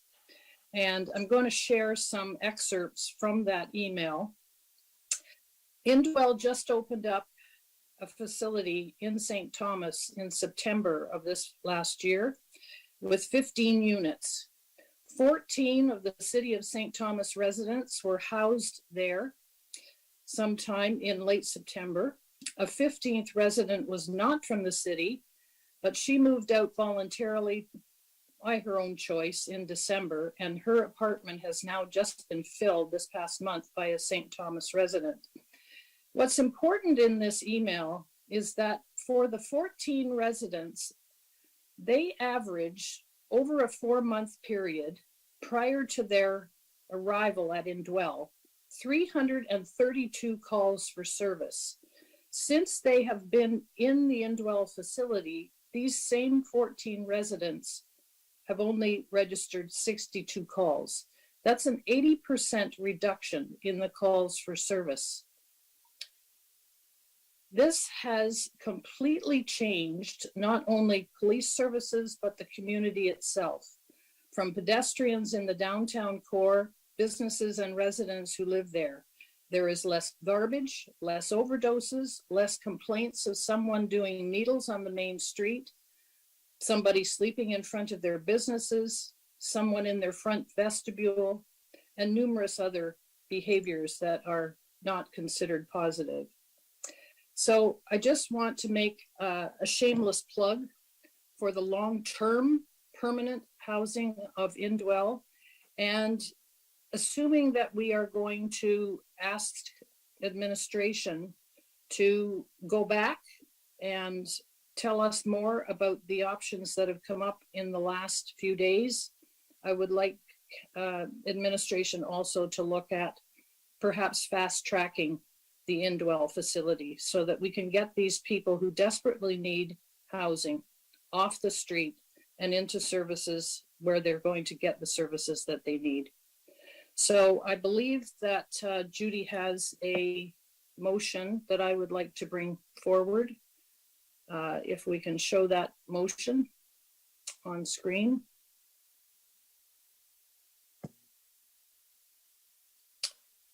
That the report be postponed in order to receive a report from administration on other options, and that this report come back to council no later than April 4th, and sooner, if necessary, through a private or through a separate meeting, if necessary.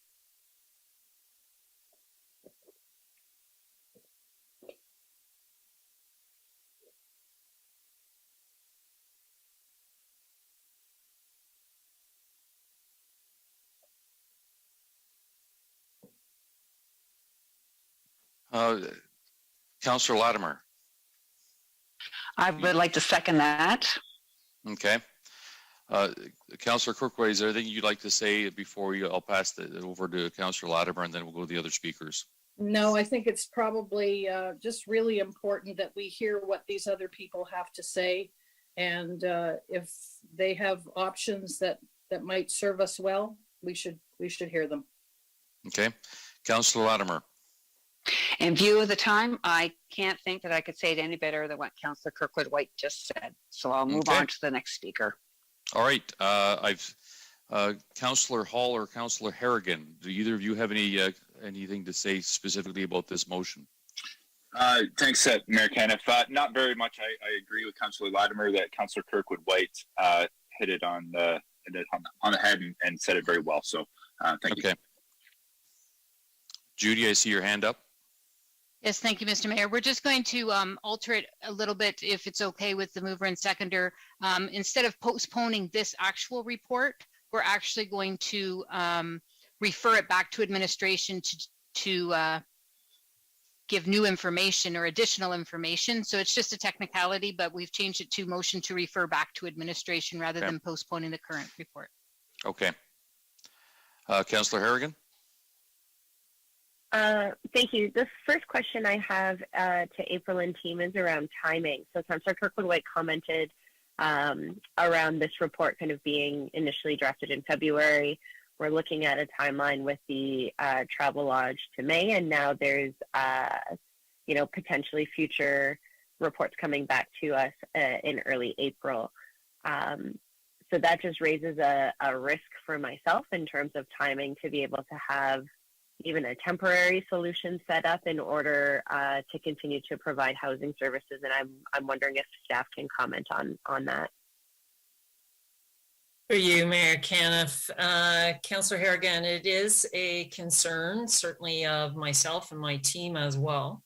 But we are really going to move forward very, very quickly with looking into these alternative solutions, and hopefully be able to come back and move forward as quickly as possible. So you are correct.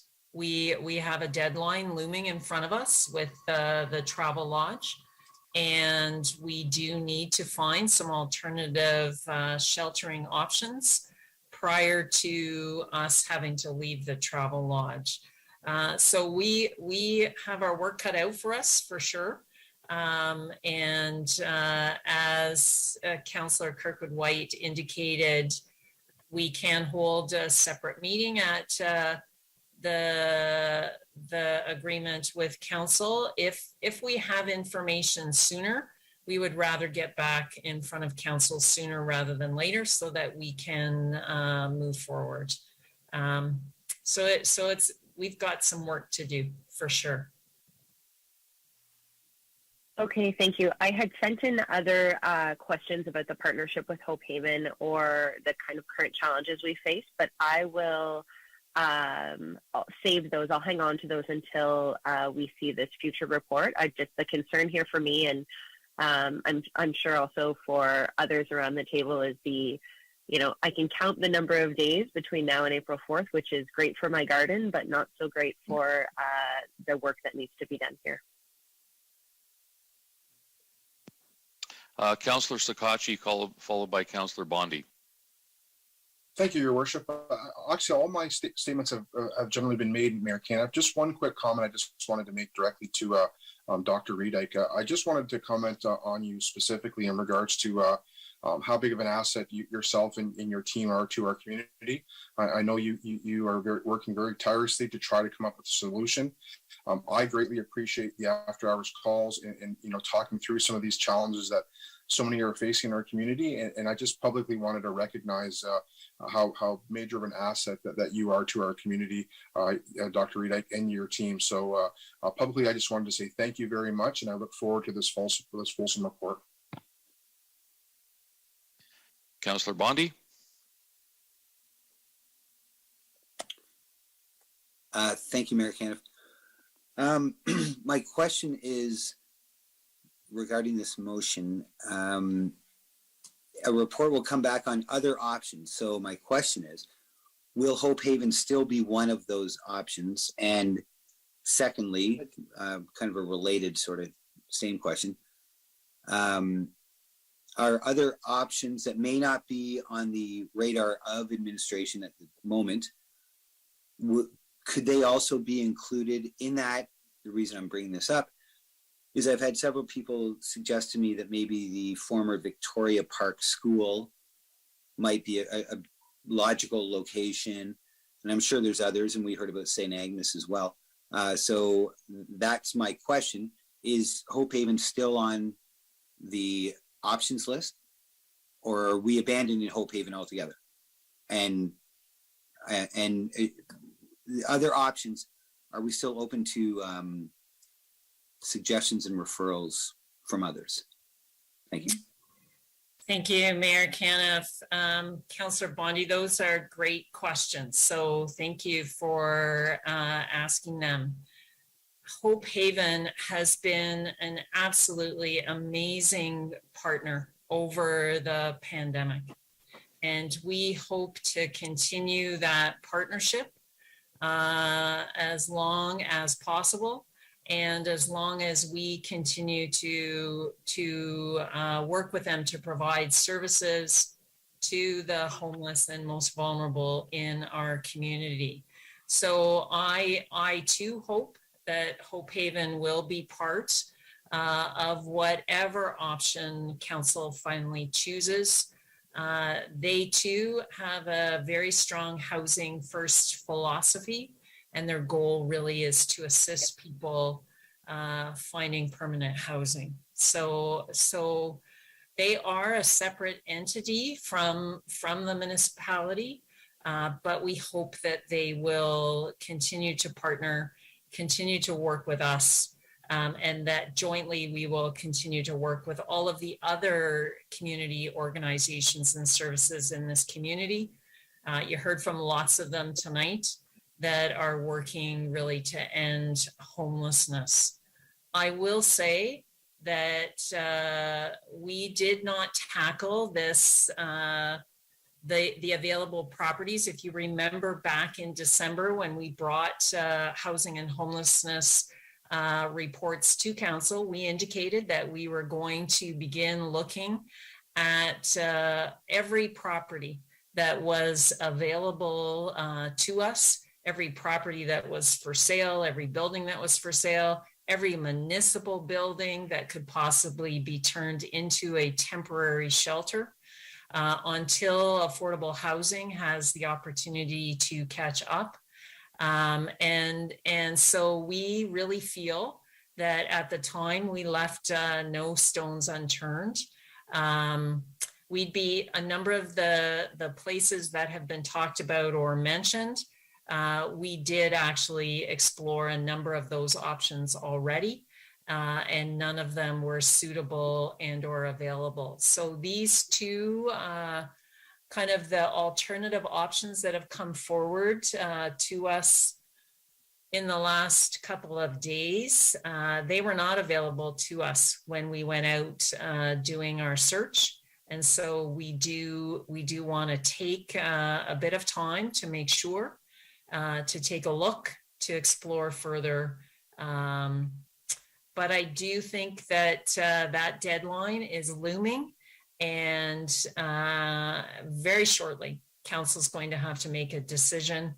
We just want to be able to provide the best information possible so that council can make a strong decision and a good one. So I hope that helps, Councillor Bonnie. Yes, and through you, Mayor Kenneth. It sure does. Thank you very much, April. I appreciate it. Thank you. All right. I see Anthony's hands up. He's already asked Councillor Oche. Just confirm you didn't have a question regarding this. I saw your hand didn't come down from the last time. No, thank you. Okay. Your worship. All right. Seeing no other questions, then we'll put this to vote.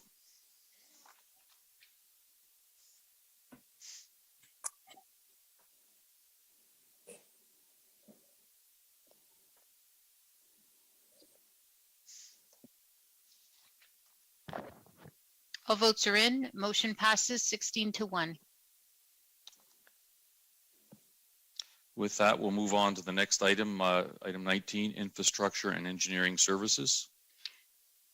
19A, Queens Line and Merlin Road intersection improvement design selection. Councillor Harrigan and Councillor Latimer, or Councillor Harrigan and Councillor Oche, can I get you to move this, please? Yes, Mayor Kenneth, I'll move the recommendation. I'll second it. All right. So Councillor Harrigan, the floor is yours. Great, thank you. I want to thank Thomas and their team for doing this work, and also for members of the community for participating in the engagement sessions that were done on the Let's Talk CK. This Queens Line and Merlin Road intersection, also known as kind of Merlin Town Line and Highway 2, has certainly been an area of concern for members of the community and members that I know in the farm and family area. I do have some questions because I know that there may be some, concerns or worry about the roundabout being recommended, and I think the report does a great job of addressing those. So the first question I have is to Thomas and or Chris. So publications about roundabouts from Ontario Federation of Agriculture do express concern that some roundabouts are designed in a way that is not appropriate for the size and fit of agricultural equipment. Can you confirm that the recommendation in the report accounts for the flow of ag vehicles, particularly how large we are seeing them becoming in this day and age? Thank you, Mayor Kenneth. This is Chris Xavier here, Director of Engineering. So I actually have Mark Seppi, my colleague Mark Seppi, on the line as well. He's going to help answer that question.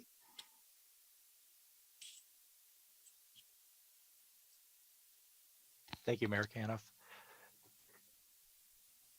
one of the principal design criteria that we knew we had to look into was the design vehicle. And so we made sure that the consultant considered large vehicles like combine harvesters and also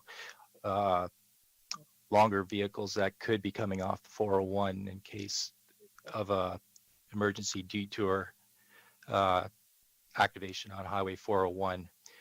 So the design proposed in the consultant's report does consider those factors with the design vehicles, mainly like the width, in particular with the combines, and the length of potentially a dual trailer transport rig coming through that roundabout.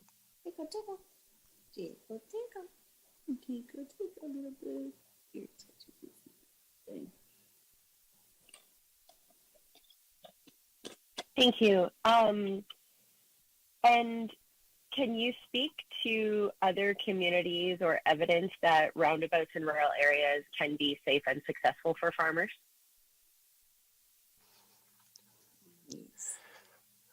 We have not done any consulting with the other municipalities. However, the consultant that we did obtain to do this evaluation, they do have experience in designing roundabouts in rural locations. They were confident that a roundabout would work successfully in this location. And also in other groups that we get involved with in workshops and seminars, we have not heard of any negative comments regarding rural roundabouts, and they seem to be getting constructed more and more in locations like this. Great, thank you. And I did just have one final question around safety and to share with some of my colleagues who may not be as familiar or use this intersection on a regular basis, that many of the accidents or close calls that are caused within kind of the neighborhood or shared around this intersection are related to passing on the right, turning left on the or passing on the right, or somebody turning left without sufficient time to turn left. And so my concern with having a stoplight has always been that if we were to go with that option, if the light's green both ways, you don't really eliminate people turning without enough time and the high speeds that are on that road, that people take on that road. It's my understanding that from a safety perspective, a roundabout eliminates this issue because one, drivers have to reduce their speed as they ease into the roundabout, and second, you're not doing a direct turn, but you're kind of circling the roundabout. So I'm just wondering if there's confirmation of this, or if there are studies around kind of safety of roundabout once communities adjust to its existence, because I know this is something that's new for Chatham-Kent. Yes, thank you, Mayor Camp. One of the major benefits of the roundabout is that it eliminates a lot of crossing type collisions, like the one you described, where that's caused by the passing on the right issue on Queen's Line. So the way the roundabout is designed, each approach separates traffic. So as you approach the roundabout, you're separated from the opposing traffic lane, and as you enter into the roundabout, all traffic inside the circle will be traveling in the same direction. So it eliminates a lot of the conflict points that you would typically see at, well, the current intersection or like a traffic signal intersection. And one of the when it comes to the traffic signal option, one of the primary features of that option was the left turn lanes that we recommended be constructed on Queen's Line. So overall, the roundabout would replace the need for those left turn lanes and the traffic signal all in one design. Great, thank you. So those are my questions. I'm in support of the roundabout design for this intersection. I want to thank the large number of people who reached out to me about it, some with questions and comments, and I know that there are differing opinions about roundabouts, but really do believe in this report. We need to trust the experts around safety, what's best for that intersection, and as long as we are really confident that the roundabout can support the agricultural industry, which I'm hearing from these questions that it can, then I think it is a great solution that can be designed for our community. Thank you. Mr. Mayor, if I could add, it's Thomas Kelly, General Manager of IDES. One of the real benefits is the safety component of the roundabout.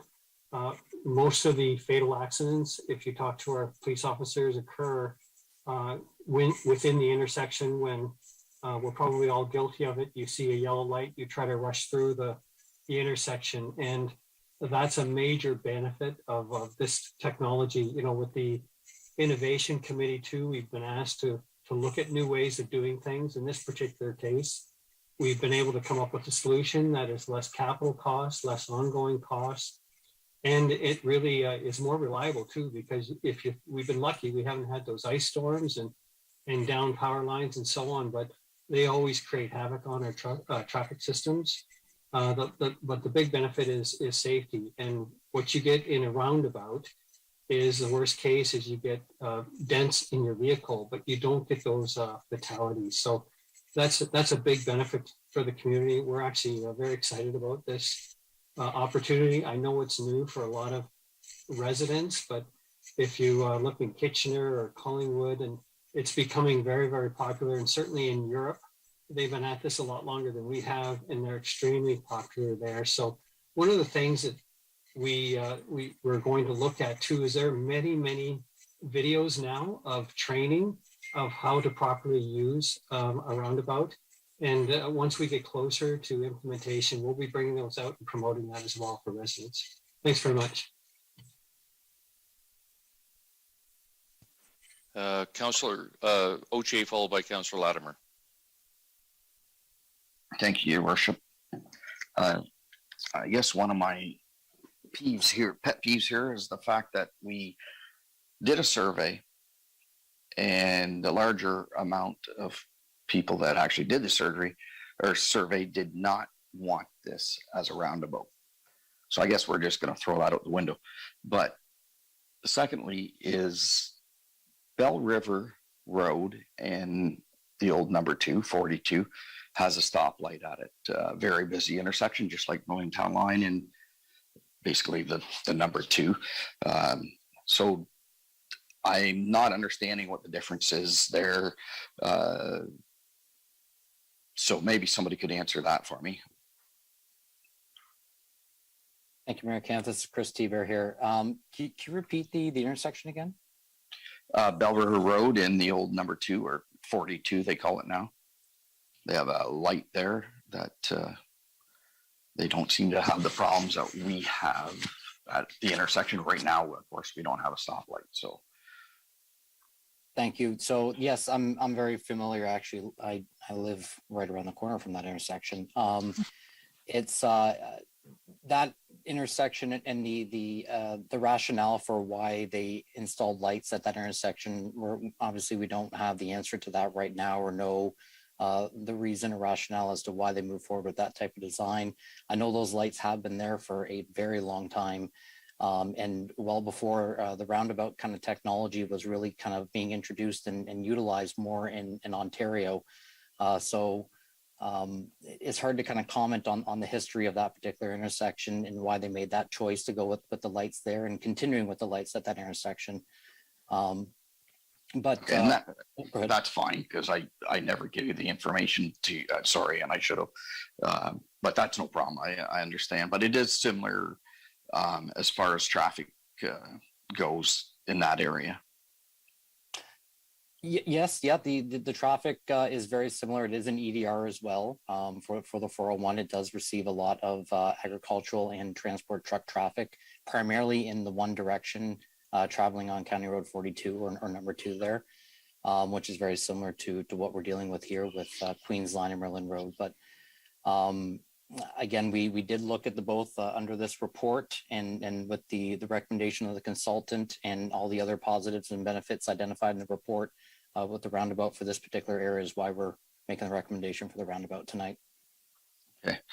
So of the 23 emails and messages I received in the since this come out on Wednesday, I have 0 people for this, and in my particular emails, I know some of the councillors in Ward 2 and probably Councillor Harrigan as well, I believe had positive.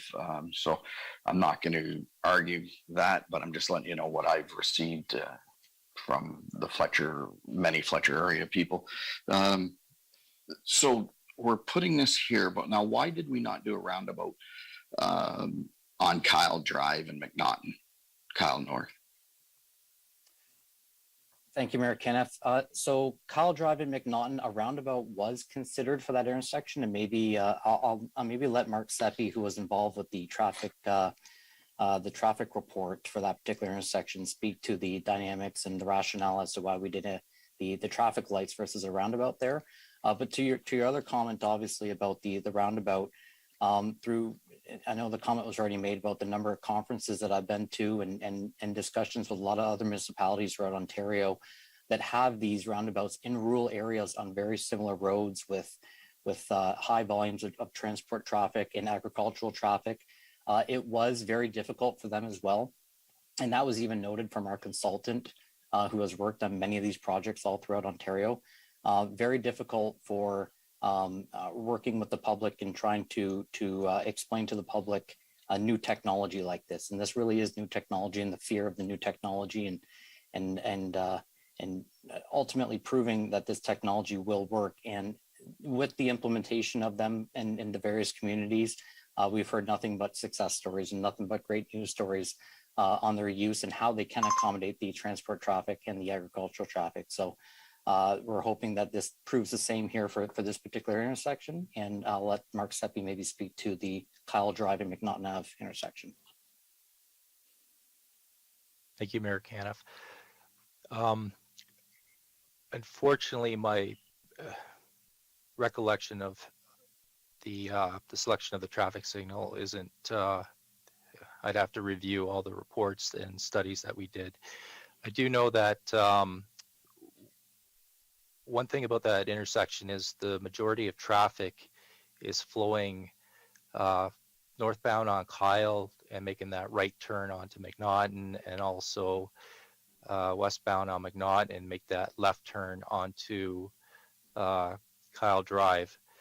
So and that's a solid majority of that traffic. So in some cases, if you have a very skewed amount of traffic in those two directions, sometimes the roundabout doesn't always work out the best. And certainly there's also a proposal for an always stop, and that was another device that we didn't recommend for that particular location. But unfortunately, I can't remember the exact reasoning for going with the traffic signal there over the roundabout. I'd have to no problem. That's okay. Get back to you on that, Councillor Oche. Sure, and you can do that tomorrow or whenever you can get to that. And I guess I was looking at the different scenarios, and one was the traffic light with the left-hand turn signals and turning lanes. Could you tell me why? I guess the first question would be, why do we need such a long turning lane? Because I noticed I go by it every morning and every night. The most I ever see turning, honestly, the most I've ever seen turning left to go down Merlin Town Line North have been 3 people. And I've been in the same kind of area where I've had lots of time to turn left coming from Chatham going towards Merlin. But somebody decides they're going to pass on the right, which is certainly illegal, and just about took me out. So it wasn't because of my lack of time. It was because of an illegal maneuver on someone behind another car turning left. So if we had turning lanes, obviously turning would be a lot safer because we wouldn't have to worry about that person illegally pulling out around us, because it would be legal to have a lane for that. So why is that turning lane so long? Thank you, Mayor Caniff. It all has to do with the design speed of the roadway, and in particular on Queens Line, we have a 90 km/h speed limit, and usually your design speed is going to be about 20 over that. So the length of those left turn lanes account for having a vehicle needing to slow down to make that left turn, and also the potential of that vehicle being a transport truck that's fully loaded. So the entire length, including the taper, is all designed around slowing the vehicle down, and also any potential storage that would be needed if a vehicle was already at the intersection waiting for a gap in traffic to make a left turn. So it's all geometric design standards based on the design speed of that roadway. So what you're saying is, if it was a light or if it's the roundabout, we're not going to reduce speed farther up than right now, than where it is right now. Like, it's 90 all the way through there right now. Most people are smart enough to slow down before they get to that intersection. I see it every morning.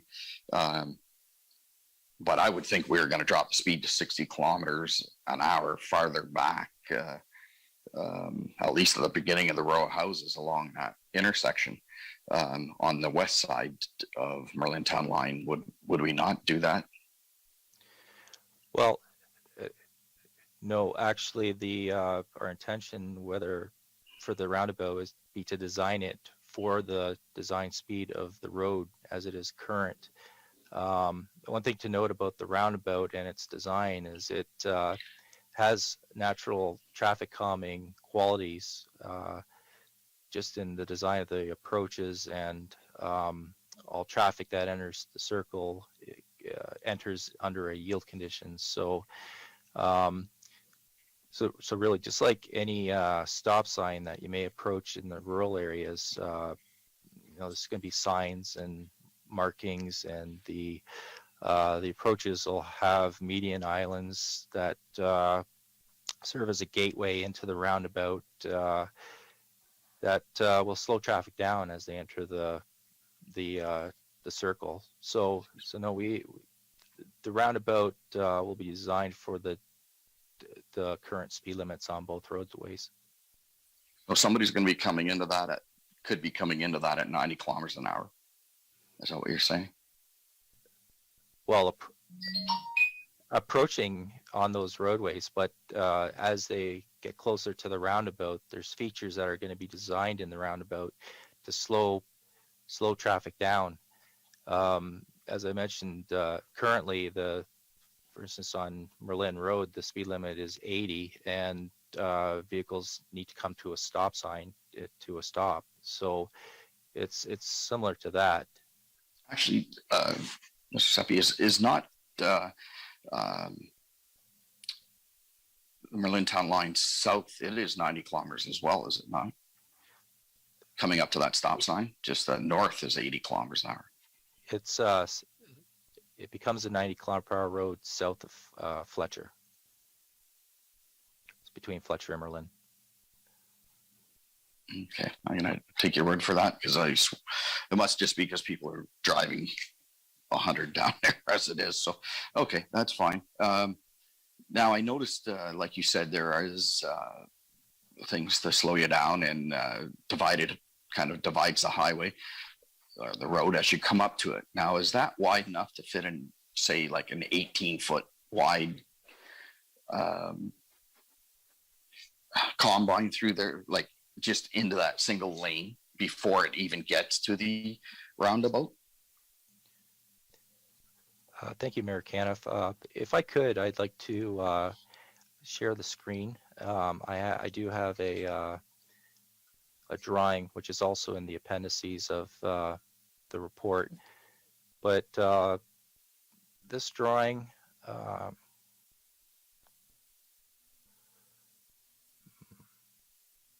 Yeah, that drawing's a little small for my eyes, and I don't have the best eyes anymore. So if it's got the measurement on there, I do apologize. I didn't see it.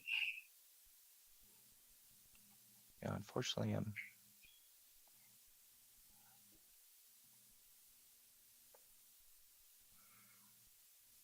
Okay.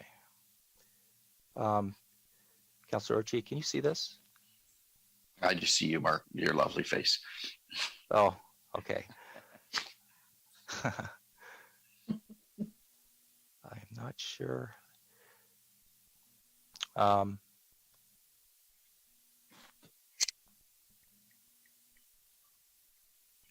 wondering if Judy would be able to. Yeah, if you want to forward it to Meredith, she can put it up on the screen for you. Yep. Yeah, I have them. Do you know which one you want to show, Mark? It'll be Appendix B. Mark, it's Thomas. I think that question's already been answered earlier, though. The entire system was designed for the very wide combines, correct? The roundabout definitely has. I would like to see the drawing with this on it, because I don't see where the road is any wider than what it is now. The actual lane, sorry. Oh, on the approaches. Well, the approaches will be the actual approaches to the roundabout and all on each road, and they will be definitely wider than the current lanes on Merlin Road, and Queen's Line will be almost the same. The other thing, in addition to what you see here, typical rural roundabouts have it's like a paved shoulder on the approaches, as well as in the center of the roundabout, the inscribed circle, there's a apron, and these two features, they function to handle oversized vehicles like combines or transport trucks with dual trailers. So those two features are part of the design, and that will be accounted for in the final design of this intersection and this roundabout.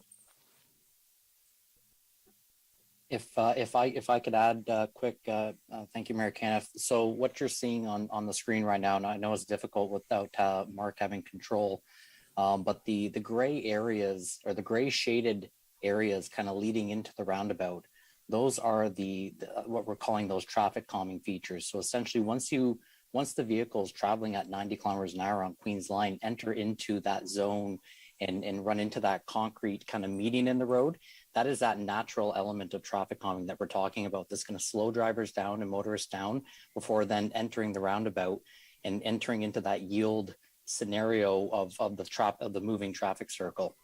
So typically what you see, and I know a lot of other rural communities out in Ontario, they have an advisory speed within the roundabout as well of around 20 kilometers per hour, because that's typically what people drive once they're in the roundabout and moving around to safely exit and enter the actual roundabout. So the inside circle that Mark was talking about is going to have a mountable curb with a concrete apron, and that apron is there to help with the larger vehicles, with the larger tandem vehicles and the truck traffic coming off the 401 that we're talking about, with the dual trailers that we might experience with this being an EDR. So this will help accommodate them to stay within the roundabout, not leave the roundabout, but drive on that apron, which will be designed to handle that kind of flow of traffic as well, as you see here with the red lines and kind of the turning movements. So the one illustration, what you're looking at actually is a combine, which is a vehicle larger than the actual design Highway Traffic Act design specification. So when we design roads and we design bridges and we design traffic intersections, we look to design them for in accordance with the Ontario Traffic Manual for a transport truck But we took it a step further here and we looked at an actual combine. So a very wide vehicle with a trailer behind it, which is what I know it's hard to see on the screen, but that's what's being illustrated right now. And we're demonstrating that can safely maneuver around the roundabout, do a complete full circle if need be as well. Thank you very much, Chris, and thank you, Mark. I do find it when you say traffic calming with the concrete there, somebody going right really doesn't have to slow down that much. That traffic calming isn't going to do much to somebody who looks over, sees nobody coming, and well, hopefully sees nobody coming, because there's a lot of times that miss that, but they could maneuver through there pretty quick, I would think, because they obviously don't have to go all the way around the circle. It's more of a curve just to get them to the right without having to stop, basically. So I do worry about that, but I'm used to them. I like living up by Tecumseh when I did. There's quite a few there, but our population being an older population, there's a lot of people who I think are going to be very worried about using these. So those are my concerns. My concerns also, of course, are the farmers, but you say you have that taken care of with the width.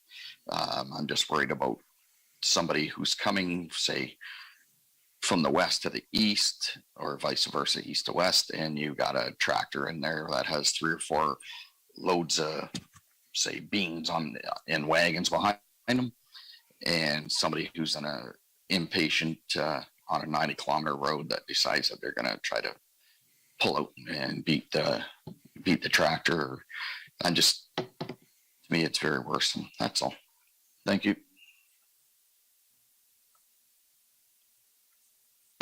Okay, Councillor Latimer, followed by Councillor Scotchy. Thank you, through the mayor. I actually sent my questions ahead because I too got calls with concerns, specifically from farmers. But I actually have had a quite good experience with adequate width of diameter of roundabouts in different parts of Ontario. So I specifically sent that information to Mark and Chris. But the one question, a lot of my farmers are relying on their knowledge of roundabouts is based on what we have in Windsor, Essex. And a lot of them find them they're too sharp a turn. So I wanted to know, is this roundabout designed more like the roundabout up on Highway 6 North and Highway 2, which is, they're well-traveled roads, both Highway 2 and Highway 6. There's the Carmoose Limestone Quarry, and around right just northwest of the roundabout, and around the corner is Lafarge Cement. There's also well-traveled highway with cars and cement trucks, farming vehicles, transporting hogs and cattle, along with tractors hauling 2 to 3 wagons. And all of them are using this Highway 6 roundabout very nicely. It's a single lane roundabout, like this proposed roundabout, correct, Mark? That's correct. This is a single lane roundabout? Yes. Yeah, and I think when people think of roundabouts, they're thinking you're going to have 2 cars, where you're having a car trying to compete for a lane along with a combine or a semi. And that isn't the case. This is a single lane roundabout. Is this proposed roundabout larger in diameter than the ones we would conventionally think in Windsor, Essex?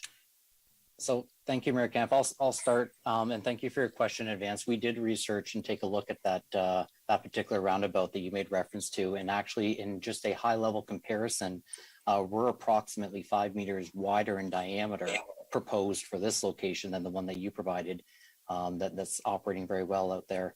Now, with respect to the ones in Windsor, Essex, we took a look, and I'm very familiar with the area too. There's a number of roundabouts out there in the rural areas, just kind of fringing on outside the urban areas, and they range in different diameters and sizes, and the the rationale justification to why and where those specific locations is hard to determine.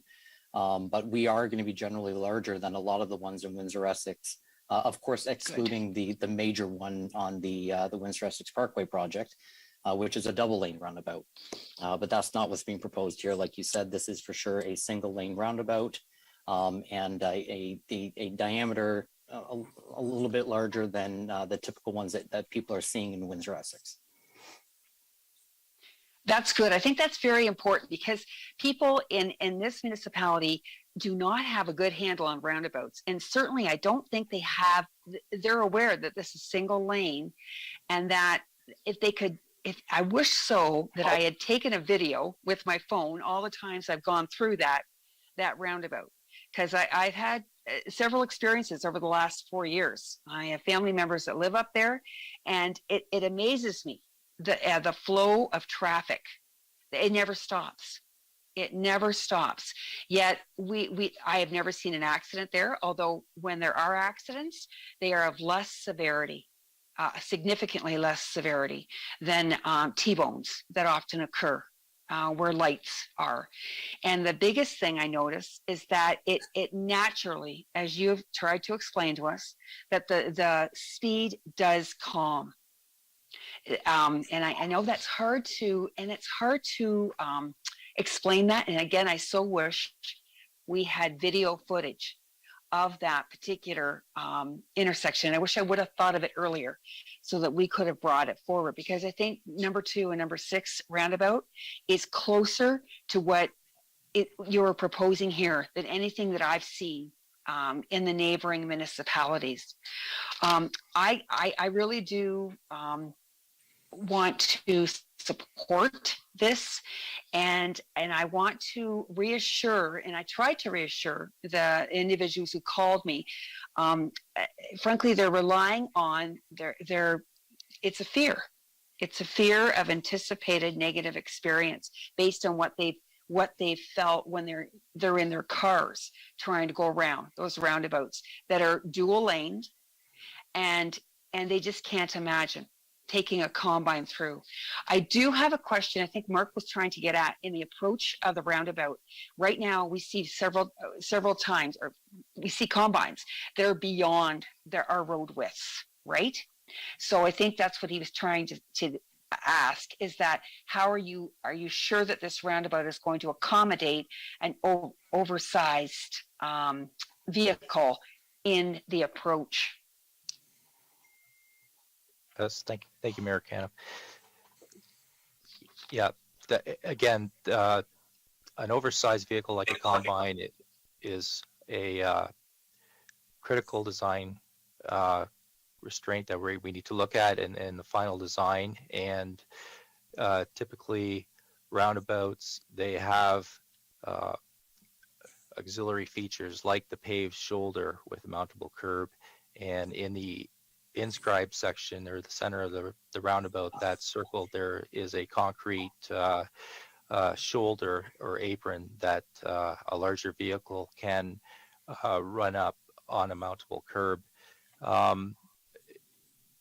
So, I mean, the majority of the traffic that will be using this will be absolutely fine, including the majority of transport trucks are going to be absolutely fine using the regular lane of the roundabout. But when those large vehicles like the combine goes through, there will be provisions built into the roundabout to accommodate them.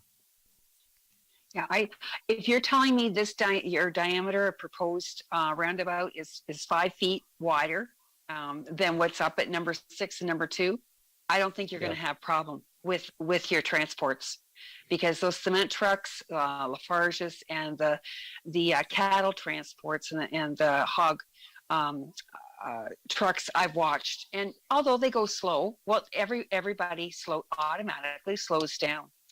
So I think I am going to support this initiative. I am hopeful that I'm hoping maybe perhaps you can put some footage up on the website with regard to, so people can watch and see how transports and combines and farm equipment can manage these roundabouts. I think that would be worthwhile. Thank you. And yeah. Sorry, thank you, Mary Kent. Just a point is 5 meters actually. More. Right. You said Sorry. 5 feet, so 5 meters, a little bit wider. But also to your point, I think, and we made the point as well earlier, is that we will definitely move forward with some instructional, informational videos, whatever we can find and put together, kind of in preparation as we're moving through detailed design of this project, and then of course construction of this project. Following with regards to how to operate and maneuver within a roundabout, some educational videos and whatever we can provide, either utilizing our Let's Talk Chatham-Kent or our social media pages. That'd be great. Thanks very much. I appreciate the thoroughness of the report as well. And Mr. Mayor, we understand that change is always difficult. If this is new for Chatham-Kent, we actually have 2 roundabouts in Chatham-Kent, but they're very small. Mm-hmm. And this is a much more efficient design. And Councillor Latimer, you mentioned the environment, and it's also been shown because it is more efficient. You're just slowing down. There's much less energy usage at the roundabout as well, and so it's better for the environment, just based on overall efficiency. So it really hits on a lot of the council priorities. One of them, just from a cost perspective, we were challenged at budget many times. What can we do to reduce our costs? This roundabout solution is an $800,000 savings right out of the gate, along with up to a $25,000 savings per year because of the reduced maintenance as well. So it's just another couple of points that you may want to consider. And, you know, we're going to do our best to try to educate everyone on how to use a roundabout. But I really think it's the way of the future, to be honest. If we had our choice, we'd have a lot more roundabouts in Chatham-Kent. Thank you. Councillor Sakachi, followed by Councillor Finn. Thank you, Mr. Mayor. I guess I'm just going through my list here. Mr. Kelly just acknowledged most of my questions in regards to the environmental and the upkeep savings, and additionally the $800,000 reduction. And Councillor Latimer and Councillor previous councillors discussed kind of the issues in regards to the farm equipment, which have been addressed. I guess one little comment I just want to make, and Mr. Teeber, do you find, you know, this is, I know it's totally different elements, but do you consider this kind of similar to the road diet that we just recently took up, where there was a lot of unknown and uncertainty in regards to kind of how it would look? And, you know, a lot of people at the time, you know, you had several in favor, but majority that was kind of somewhat opposed. And I know after the projects were completed, there was a substantial amount of positive conversations. Do you feel like this is something that you'll probably see with this project?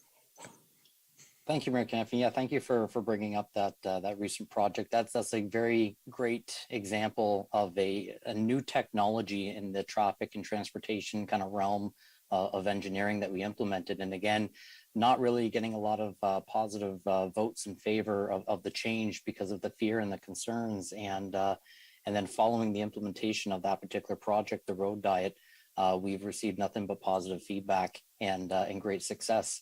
And we're looking for more opportunities, of course, for that throughout Chatham-Kent as well. So I do see this being very similar. This is, again, new technology.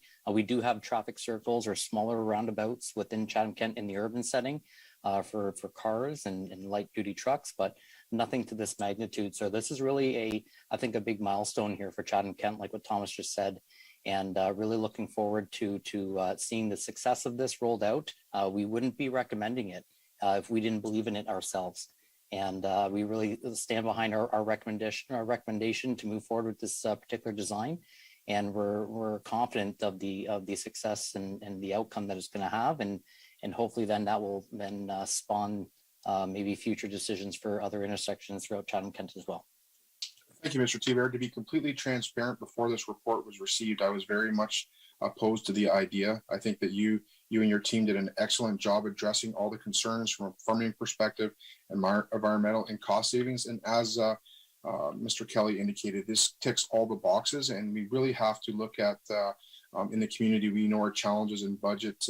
We really have to look at all the different aspects of maintaining a significant infrastructure and reducing costs. So I'm really hopeful that this project goes well, and I am taking the engineering's word that it's going to be, safer, as well as it's going to be a better, it's going to be able to facilitate all the farming equipment, and really do greatly appreciate a detailed report. Thank you. Thank you. You're welcome. Councillor Finn. Thank you, Worship. Most of my concerns have already been addressed, except one. When you've done your report and all the research, and it is very thorough, did anybody look at other roundabouts where there's residential immediately entering or immediately exiting, with the fact there's going to be school buses that stop there?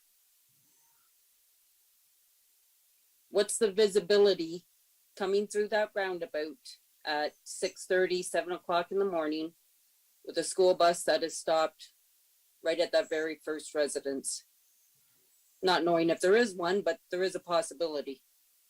Thank you, Mayor Kenneth. So I'll let maybe Mark comment on some of the technical aspects, but that is the rationale and the reason for the skew in the roundabout. One of the reasons, of course, is to get away from the municipal drain and the bridge.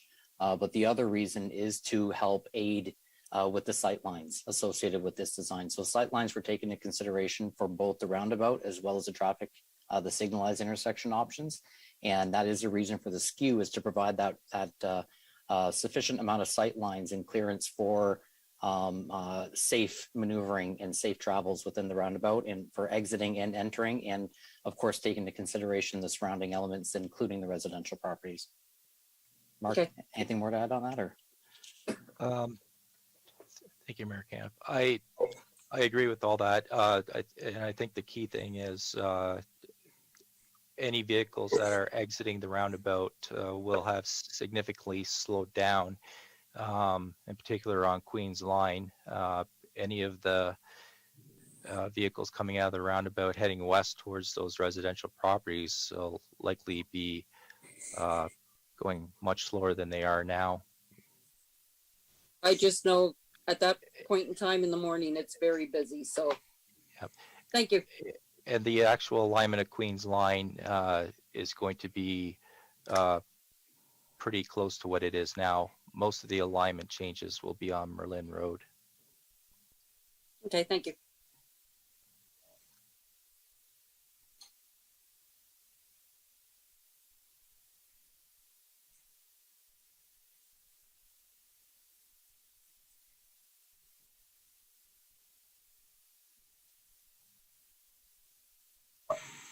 Actually, with that, we'll put it to vote.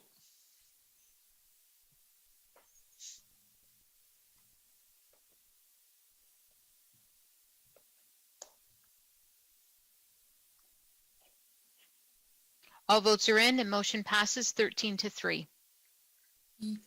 Moving on to 19B, Chatham Downtown Crime Prevention through Environmental Design, CPTED results, action items, update.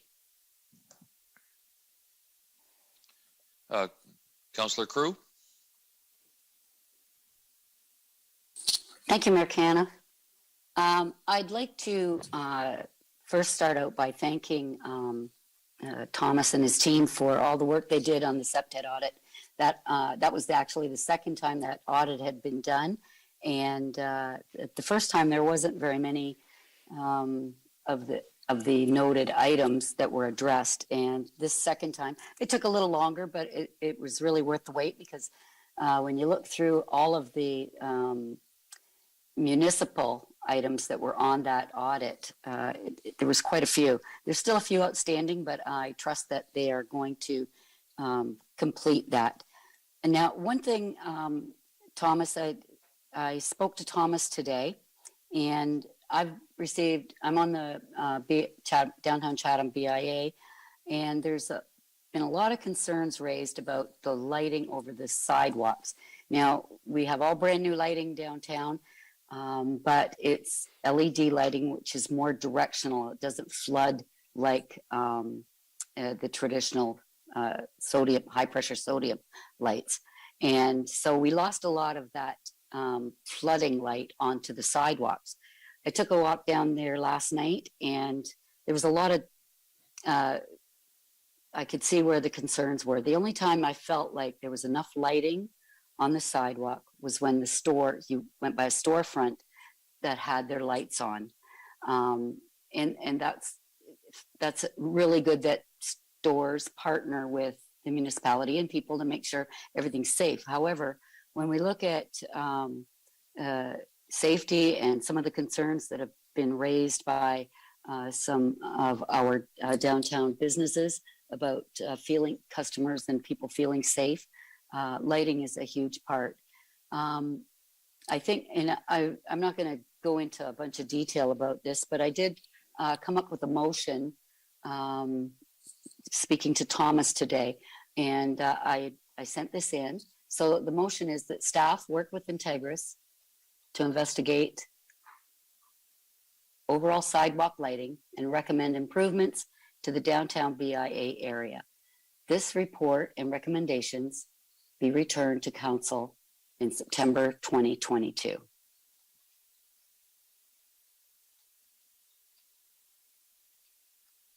And if I could get a seconder for that, that would. Councillor B. McGregor, will you second that? Yeah, I'll second that. Thanks. Okay.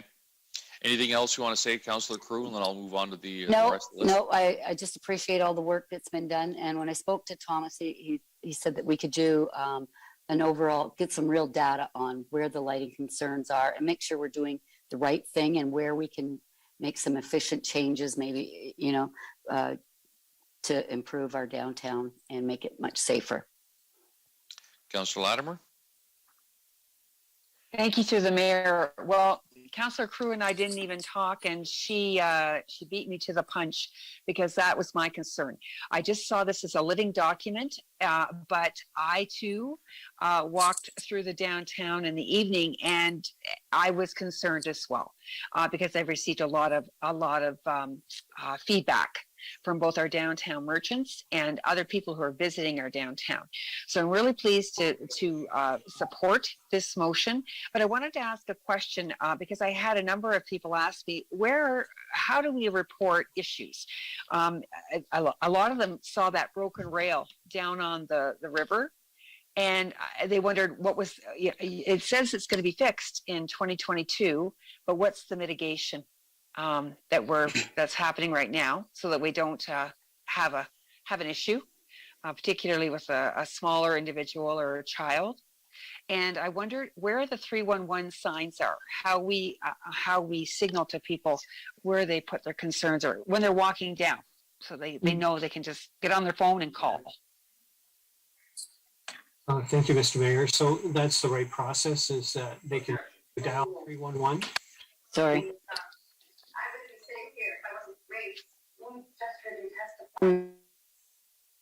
Sorry. Thank you. I'll start again.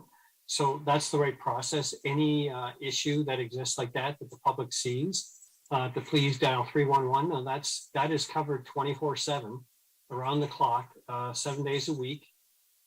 During 8:30 to 4:30, we use our customer service reps, and then afterwards we have outsourced that service to another company. They can utilize that service as 311, but they can also utilize our new CRM process, where they can actually submit that electronically. I wondered if my colleague Kathy Hoffman would like to expand on that, but that's our new ACR system that we're utilizing, that now residents can actually submit it themselves. The third option is that they can email CK311 at chatham-kent.ca.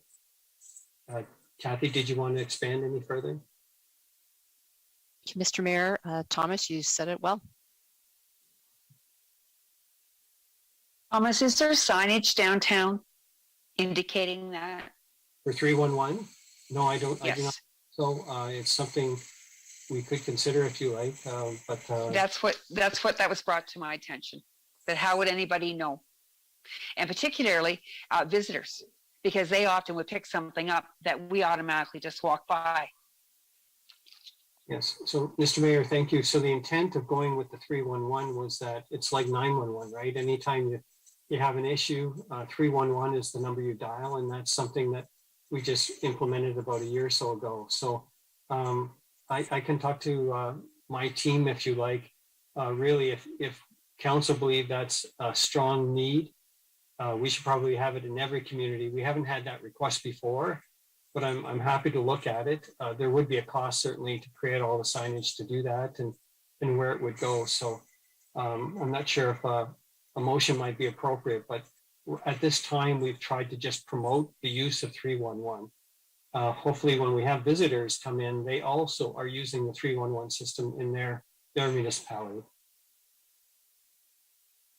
Alrighty, Hubby, I leave that with you, Thomas, and we can talk about that with regards if we need to bring forth a motion.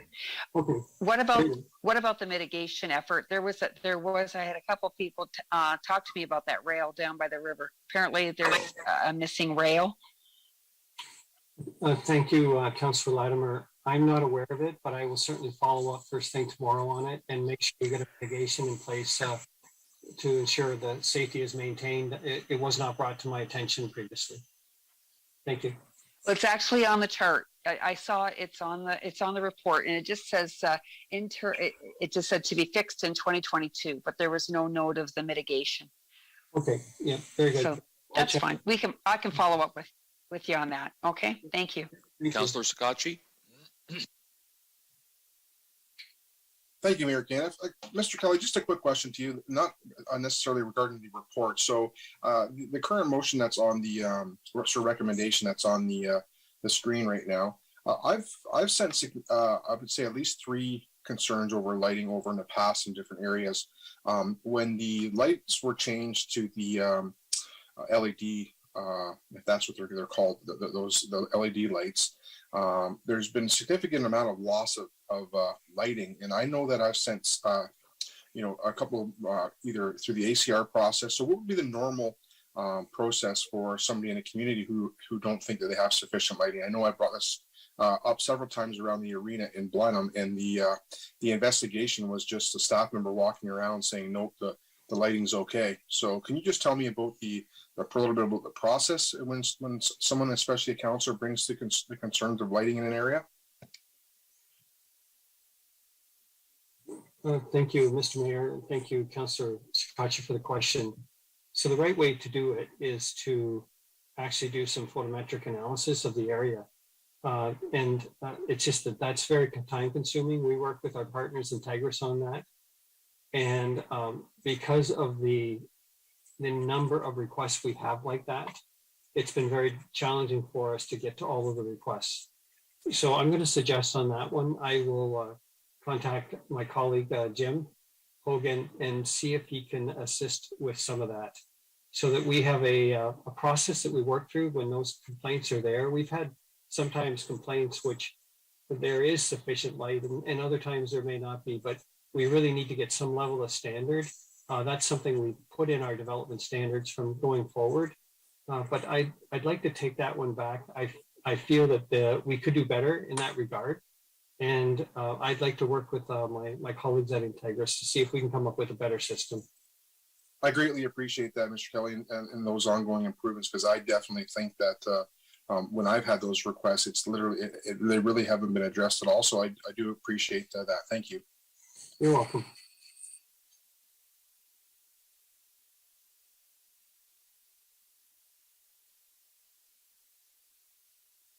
Okay, with that, we'll put it to vote.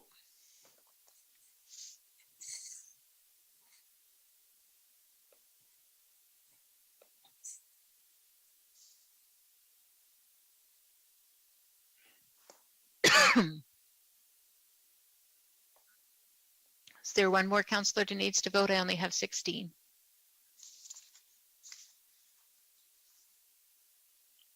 Okay, all votes are in. Motion passes 15-1.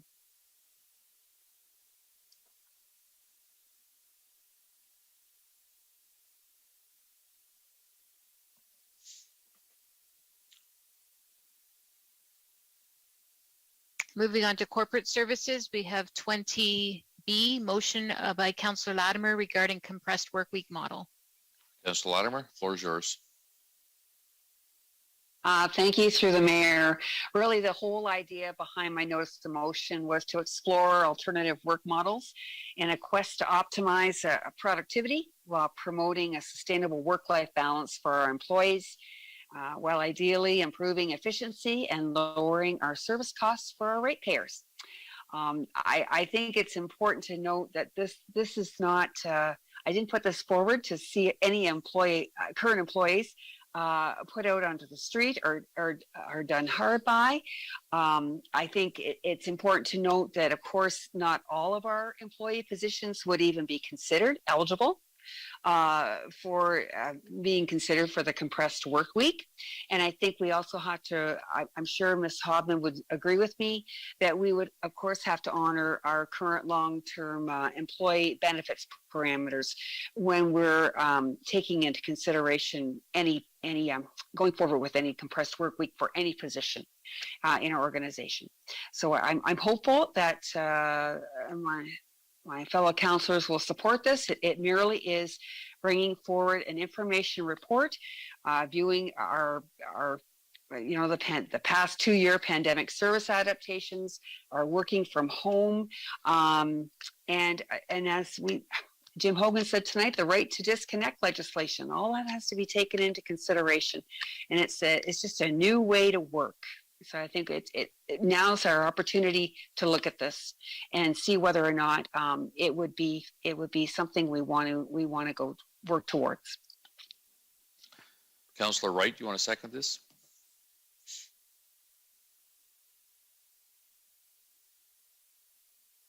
Yes, sir. I'll second that, Mayor Canna. Thank you. Okay. Do you want to say anything? Or just... Yes, thank you, Mayor Canna. No, I had some employees called, and they were just concerned if they got cut from 35 hours to 28 hours a week, that their benefit package could be reduced. And the other concern the girl had, that she couldn't afford a 4-day work week, but there's other people that would possibly like a 4-day work week, and if they could be moved to that area for that 1 day if somebody else opted out for the 4-day work week. So it was just over employees, how we could work around them to make it all fit for everybody. Okay. Councillor Bondi, followed by Councillor Crew. Thank you, Mayor Canna. I guess what I'm hoping, and I'll support this. I don't think I support the actual spirit of the motion, but maybe. But what I would like to know is when the report comes back from administration, will it also include any potential problems that we may find ourselves, well, not we, but that the municipality may find itself in, as far as, I'm just worried about contracts and unions, and, I guess this is really more a question to Kathy Hoffman, but wouldn't this, kind of put all of the union not negotiations, agreements on its head? Like, it changes everything. So, I know it looks like it's a nice idea and all, but I'm afraid the legal ramifications might be overwhelming. And I don't know if Kathy wants to comment on that today, or if we just want to wait for the report to come back. But I think that's something that we really have to be mindful of, because and again, I'm not a negotiator. I'm not a union person. I don't know the ins and outs of these agreements, but would this not change all of the collective agreements that have been worked out over the years? Maybe it doesn't. I don't know. That's my question. Thank you, Mayor Caniff. Thank you, Mr. Mayor. I'm happy to take some of those questions if you'd like. Please do. Yep, thank you. Kathy Hoffman, General Manager of Corporate Services. Thank you, Councillor Bondi, for your comments and your questions. In the spirit of the way that this motion is worded, the idea would be that we would bring a report back to Council that would essentially outline the framework of what a project of going down a deeper dive analysis of moving into a compressed work week type of schedule would involve. So yes, to answer your question, it would include things about, the fact that what the pros and cons would be, what kinds of things we would have to make consideration of which right out of the gate, it would obviously be an examination around services to see which services we could offer in a different way so that it would accommodate for 4-day work weeks.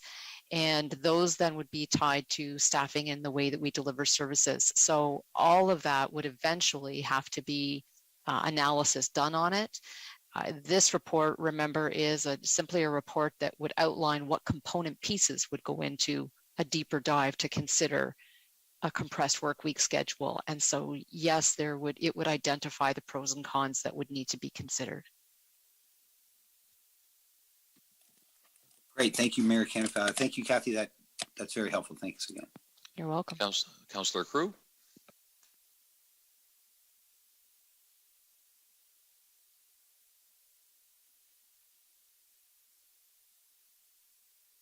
You're on mute, Councillor Crew.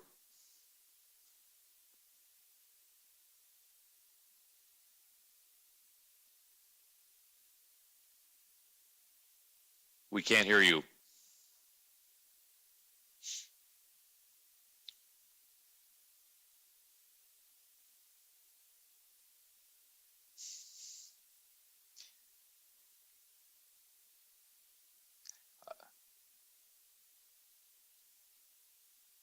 I'm not sure you're having a technical problem that we can't hear you one way or the other. Judy, any suggestions from our IT person?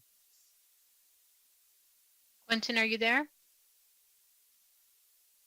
Yes, I am. I'm trying right now. Okay, thanks.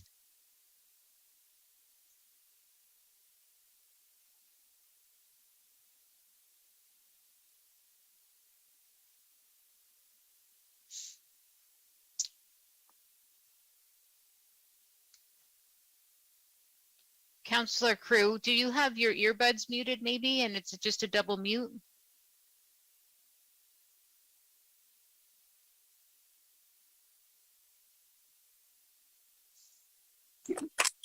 Oh. We can hear you now. We heard a click. Oh, okay. There we go. All right. You're live now. All right. Thank you. Sorry about that. So I don't know that I can support this motion because I understand the spirit of it and what we're trying to do, but I don't know who we're looking at. And just like was mentioned by Councillor Bondi, we have a union and non-union staff, and we are already hearing, or at least I am hearing, some rumbling about, you know what, maybe getting that card signed might be a good idea right now. People, I know that some people may want to work 4 days a week, but most people depend on that paycheck and they need their 5 days a week pay. I don't know how we open contracts to do this. I'm challenged by the timing of all of this. I think it's very poor timing. There's a report in our package about all the overtime and vacation time that's owed to staff who've put in all of this extra time through the Wheatley crisis, the Erie Beach crisis, the COVID crisis. And this is just really bad timing because they're feeling not respected and because of what they've done.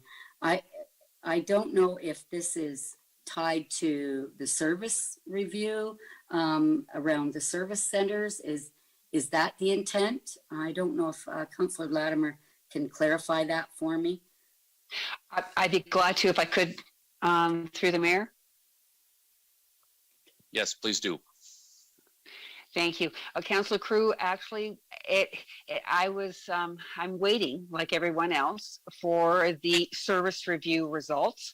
And I was hoping that this would be, that we would have those results, bring this report forward, because in actuality, one of the reasons I brought it forward was because I'm feeling that several of our employees across the organization, their hours have been grueling. and they've had, they've had their payouts for their vacation, but that doesn't take the place of time off.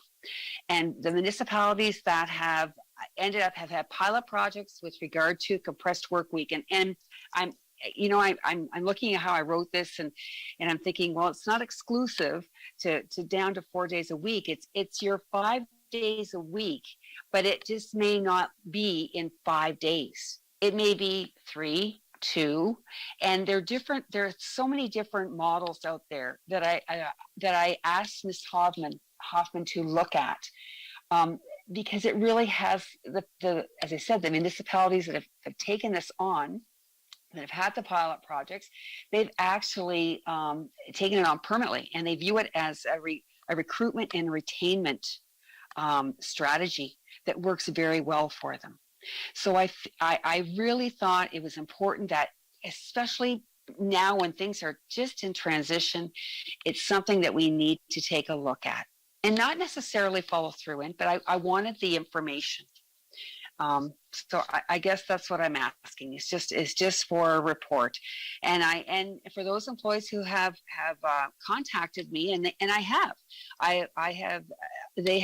reassured them this is merely to look at a life balance, a work-life balance improvement for the many employees that I've seen over the last 2 years that have had no work-life balance.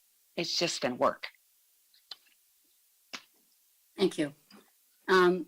So, Kathy, can you tell me, if you can, the service review? Can you tell me the status of that for the service centers? Yes, thank you, Mr. Mayor. Councillor Crew, we are fairly close to being able to deliver a final product on the customer services review to council. We've had a bit of a pause placed on the project just prior to Christmas, and we're hopeful that in the next month or so we'll be able to get back to that project and finish off that final work. We do still have a step for it to be approved through the executive management team stage and then be brought to council. So we're hoping over the course of the next few months that it will be in front of council.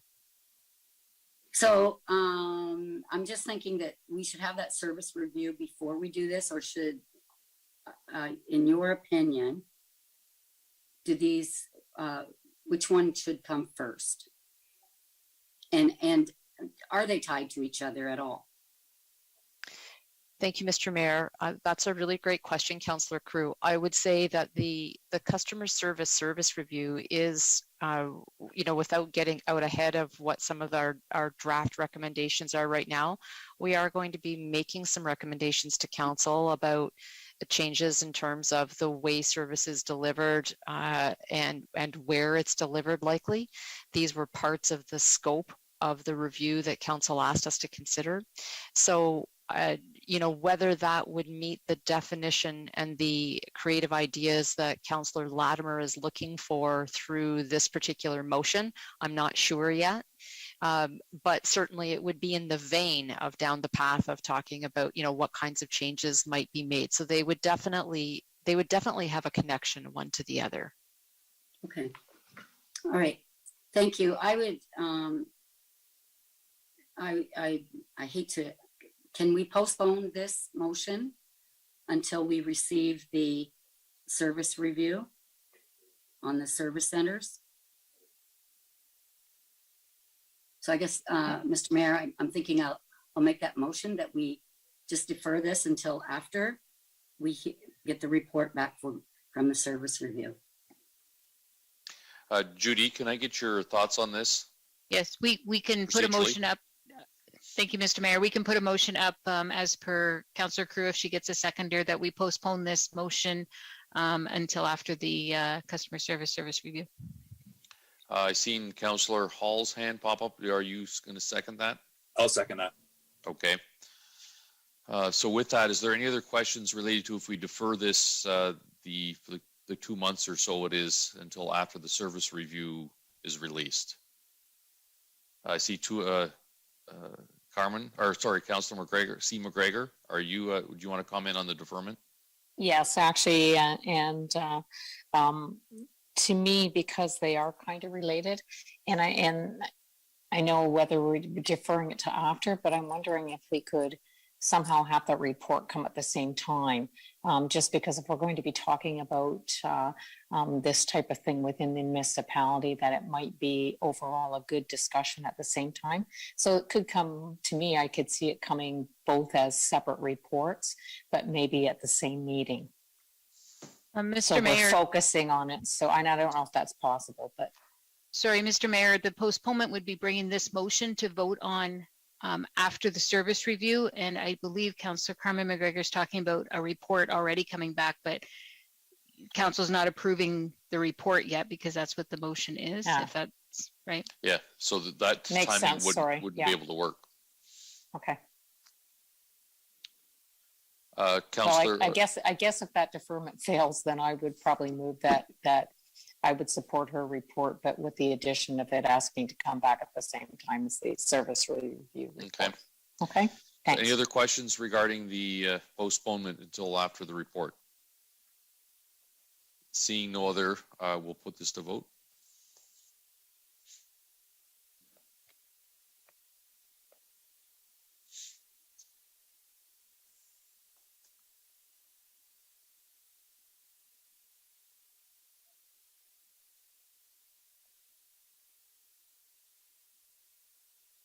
Sorry, I have a note from Councillor Finn. She stepped away, so we only have 16. So all votes are in and motion passes 10-6.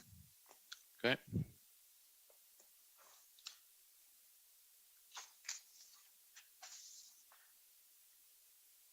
All right, with that, we'll move into notice of motion.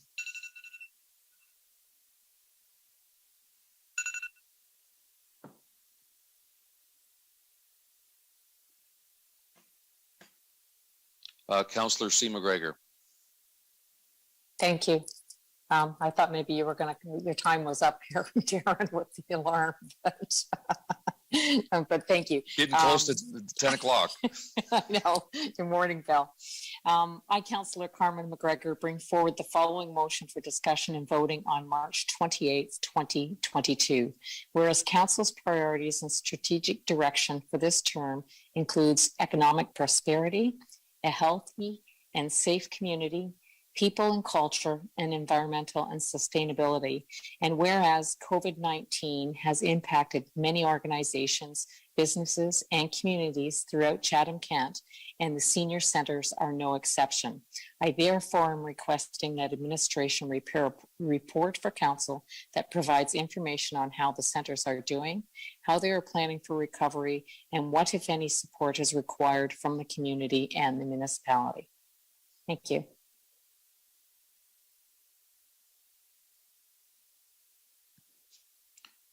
All right, we'll move on to closed session reports. Councillor Crew. And if I can get Councillor McGrail to second it as well. Thank you, Mayor Caniff. Just a question for Judy before I read this. Do I need to read who was present? No, that's okay. Okay, thank you. All right, council directed administration on proposed disposition of land by the municipality with regard to offer to purchase 22677 Victoria Road, Thamesville, section 239 2C of the Municipal Act 2001. Position, plan, procedure, criteria, or instruction to be applied to any negotiations carried on by the municipality with regard to grass cutting contract, section 239 2K, Municipal Act 2001. Council received information on litigation or potential litigation and advice that is subject to solicitor-client privilege with regard to the annual claims update, section 239 2E and F of the Municipal Act 2001, and position, plan, procedure, criteria, or instruction to be applied to any negotiation carried on or to be carried on by or on behalf of the municipality with regard to emergency housing, section 239 2K, the Municipal Act 2001. This matter was added to the agenda with the 2/3 vote. And I will second. All right, anyone opposed, or I guess we'll put it to vote.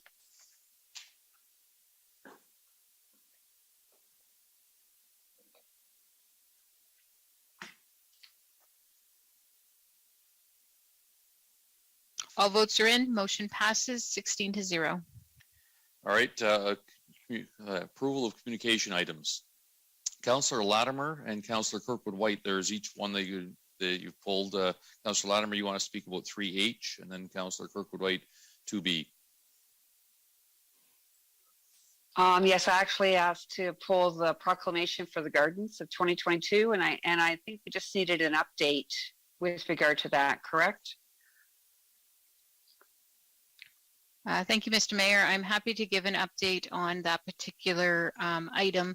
That did come forward in a council package back in fall of 2021. We did respond to the request for proclamation as we do for any that come in. Council a long time ago made a motion that we no longer do proclamations. We do get several, many a year. And so instead we sent the standard letter that we send and gave them other options such as a flag raising and options like that, in which I understand that they have reached out to the mayor's office for that. And Jessie let me know today that she will be following up with them to make sure that their needs are met. So that's how we've handled that. Wonderful. Thank you, Judy. Councillor Kirkwood White, you want to talk about 2B? Yes, thank you, Your Worship. I just wanted to acknowledge the fact that our CEO, Don Schropser, received a recognition for 10 years of municipal service from the Canadian Association of Municipal Administrators in January, and to congratulate him on that. I have some fond memories of driving him around town when he first came into the community, and I think it had something to do with the amazing race back then. So good memories. Congratulations, Don. Okay, Councillor Latimer, Councillor Kirkwood White, can I get you to move the communication items? So moved. So seconded. Okay, anyone opposed? Motion carries. Non-agenda business. Councillor Harrigan, followed by Councillor Sakachi. Yes, thank you, Mayor Kenneth. I have two kind of categorical questions regarding the response to the explosion in Wheatley. The first question is to Mr. Kelly. Thomas, I'm wondering if you are able to provide any comment as to whether or not the work being done is on track to the estimated times that were provided in the last community meeting. Thank you, Mr. Mayor. I can tell you that we had that very discussion today, and the team, as an overall perspective, that commitment was 14 weeks, and that was on February the 4th, which would put the resolution out in mid-May. Based on dialogue with the technical team and the province today, I would say we're still on track for that. Just to let everybody know, this still remains an investigation, and very similar to an investigation that you would have with a crime scene, for example. It's very, very difficult to commit to exactly the date that we're going to have everything done, because there's still many unknowns, and we continue to discover things on site. But the team is extremely committed, working very hard to get the people back in their homes. That's the number one focus. And at this time, that date remains unchanged. So we're still looking at a mid-May time period. So happy to report that. And if there are any changes, we want to commit as well that we will let you know. We're hoping both good results here soon, that we'll be able to make some significant progress, that we can reevaluate the evacuation zone. That's some of the work we're doing over the next few weeks. So we're trying to do everything we can to keep the community engaged. We've had 3 public meetings now, one-on-one type meetings with smaller families, of which yourself and Councillor Oche were part of. And we think those went over quite well. And we're going to continue to try to do that. April and I are back in Wheatley on Wednesday to continue that communication. So as of right now, timing still looks positive for that mid-May time period. Thank you. Great, thank you. And my next question is to Dr. April Reedike. April, we just learned late last week that the province did announce an extension of funding availability for Wheatley residents from the Ministry of Municipal Affairs and Housing. Are you able to comment on that extension, and if there's anything in particular residents need to know or act on based on that extension? Thank you, Mr. Mayor. Thanks for the question, Councillor Harrigan. So just for the benefit of everyone listening, the government announced late last week that they would be extending the accommodation support for Wheatley evacuated residents up to and including December 31st of 2022. So this is certainly welcome news for all of our evacuated families. The program was slated to conclude on March 31st. So kind of just weeks away. The province has done a lot of work to make this happen. The province themselves have reached out to every single family that they are currently working with. That's 66 households. And our case managers are also reaching out to all of the families so that they are very aware of what needs to happen in terms of receiving some continued support for their temporary accommodations. If anyone hasn't been contacted, they are certainly welcome to reach out to us. They just need to call 311 and ask to be linked to their case manager regarding the Wheatley evacuation, and we'd be happy to help them.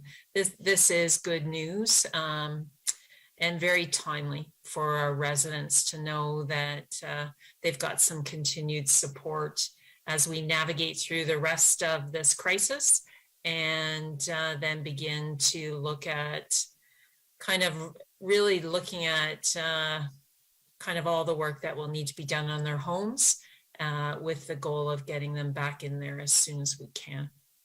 Thank you.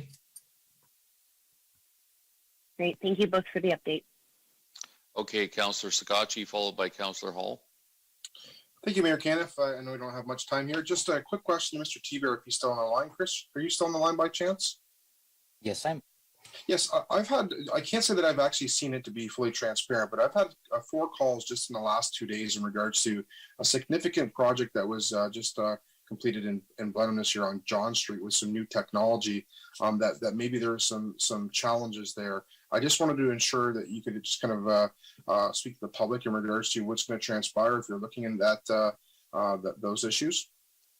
Yes, thank you, Mayor Kenneth. So yes, the hot in place technology that we introduced last year, that was our new innovative contract for road recycling and road maintenance that we're really hopeful for. We're seeing some pretty severe degradation of the asphalt on both John Street and as well as Chatham Street, 2 of the trial streets that we implemented this new pilot project on in Blenheim.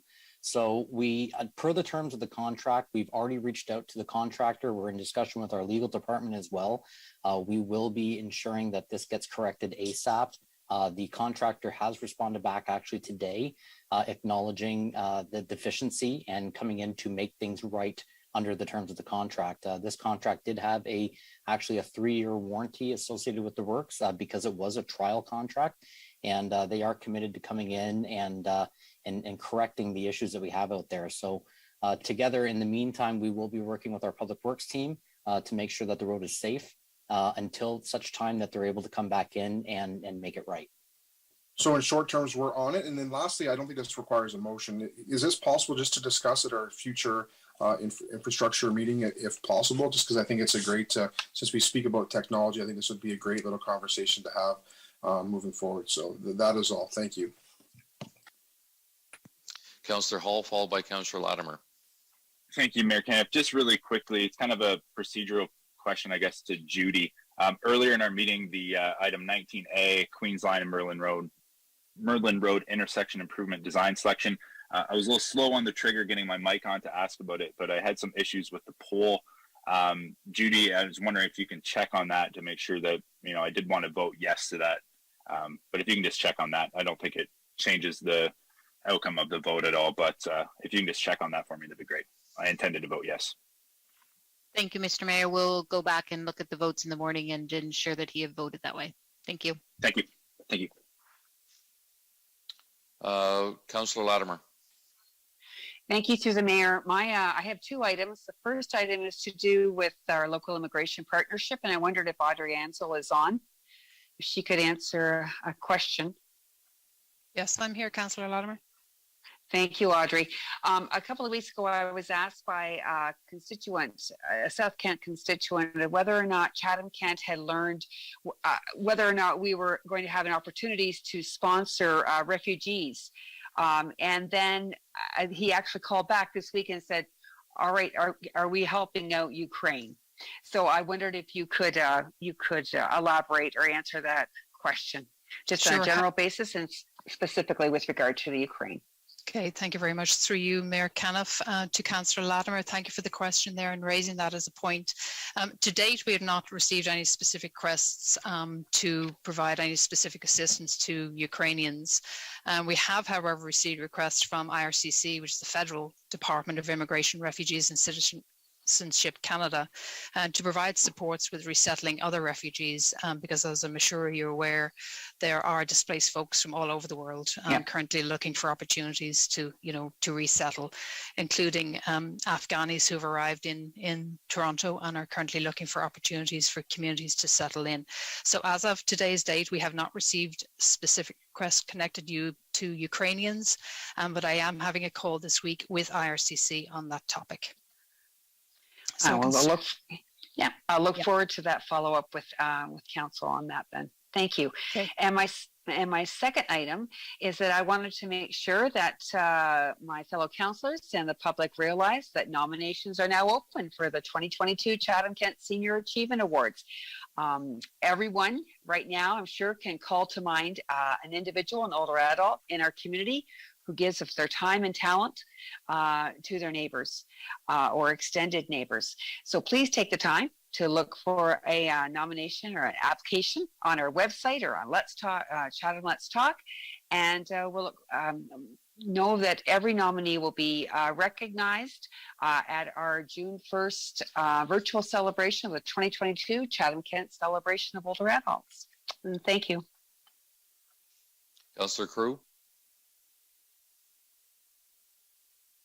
Can you hear me? Yes. Good, that worked. I would like to just give a shout out to a local celebrity, Shannon Prince. She was awarded the Thomas Simmons Award for Commitment to Conservation for her leadership and profound commitment to preserving Ontario's Black heritage and history. This is a very prestigious award, so I think that she deserves to be mentioned here in a public forum. So congratulations. Perfect. Shannon, and I would like to also give just have everyone just give a round of kudos to Mr. John Obey. The mayor and I celebrated his birthday with him, his 100th birthday, and Mr. Obey's lived in our neighborhood down the street for 70 years. He's been married to Olive for 73 of those years, and so it was really nice to celebrate his birthday, his 100th birthday with him. And thank you, Mayor Caniff, for coming out and joining that celebration.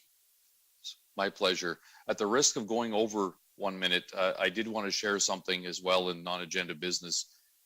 We sent out letters, I sent out on behalf of council, letters to the 16 mayors that came from the Ukraine back a few years ago. And I've been getting a couple of responses back, and I wanted to share just a brief portion of one of them from one of the mayors. They said, Ola Mishchenko, from one of the mayors, wrote this. I'm just going to take some excerpts from it. I won't read the whole thing. It's fairly long. Thank you for reaching out. I'm grateful for your attention. Appreciate your kind offer of support during these dark times. It was indeed a remarkable time during our visit to your city, and the memories from Chatham-Kent, yours and your colleagues' hospitality were always in my heart, as well as our mayor's. It had a very lasting impact on our delegates. They were very inspired by what they have seen and learned in Canada, and it made them feel that they are on the right path. that what they are trying to do in their communities will eventually bring results, and they achieve so many. That's why Ukraine resists so fiercely to Russia's invasion, because we know what we are defending. For these years, we made a great leap forward on the path of building a prosperous, democratic, and sovereign country. So I think Russia just can't stand to see its neighbor as a rightful member of the civilized democratic world. Here he goes on to describe a little bit of what's going on. These 12 days are like one dreadful nightmare, but I can't wake up. I had an opportunity to leave my city and flee to a relatively safe place in Ukraine, relatively because you can no longer feel safe anywhere, as Russia is bombarding our whole country. While our army repels them from the ground, they switch their tactics to terror by launching airstrikes on people's houses, hospitals, schools, kindergartens. They ruin our cities, causing a humanitarian catastrophe. People can't have electricity, gas, medical treatment, food, or water. In some places, the situation is more than critical. It's very hard to get out for people trying to evacuate, as occupiers shoot at peaceful residents. They fire and rescue workers and ambulances. They don't allow humanitarian resistance. And then he goes on to say, I can't imagine what it's for our fellow colleagues, mayors and local government workers, as they're at the forefront trying to save their residents. Today it was reported that the mayor of Gostomel, a town close to Kiev, severely damaged during the Russians' offensive, was shot dead by the invaders while providing food and medicine for his residents. Then he goes on to a number of other things he talks about, but then he says, here are some ways you and your residents can actually support our country. One, support Ukraine's appeal to enforce a no-fly zone over Ukraine, address the government, parliament, sign a respective petition, hold a rally in support of Ukraine in your city with a demand to close the sky over Ukraine. Two, boycott Russian goods and services, not to support the aggressor's economy, any business ties with Russia, or sponsorship for the Russian troops to kill more of our children. 38 kids were killed by Russians during 12 days. Three, share the truth about Russia's war against our country as much as you can. It is war against the whole world. Everyone should know that Russia is doing so they can't hide their crimes or lie about it. And the last thing, send financial or humanitarian support to help our citizens to survive. If you are interested in it, I may send you the list of the trusted government and NGO organizations that are actually providing help. Sorry for this long and emotional letter. It's hard for me to remain calm and cool-minded at such a terrible, terrible time. So I needed to share my pain and ask for the help where possible. And that's just a little excerpt from the letter, but I did want to share that. As we talk about our issues here, then we really have to appreciate there's some significant issues going on elsewhere in the world. With that, we will go to the first and second reading. Councillor Solomon and Councillor Pinsino. I move first reading of the bylaws. All right, and sorry, Councillor Hall, can I get you to second that, please? Yes, Mayor, can I have seconded? All right, anyone opposed? Hearing none. Third and final reading, Councillor Foss and Councillor Wright, can I get you to move that, please? So moved. Second that, thank you. Okay, anyone opposed? Hearing none, motion carries. And the resolution of Councillor Crew, and then I'll have Councillor McGrail wrap it up for us for tonight. I move that Chatham-Kent Council adjourn to its next meeting to be held on Monday, March 21st, 2022, and the Chatham-Kent Council authorize itself to meet in closed session on that day to discuss any matters permitted in the Municipal Act. So moved. And I will second. Excellent. Anyone opposed to tying up the meeting at 10:03? I apologize for going 3 minutes late. Hearing none, we'll adjourn. Thank you so much, everyone.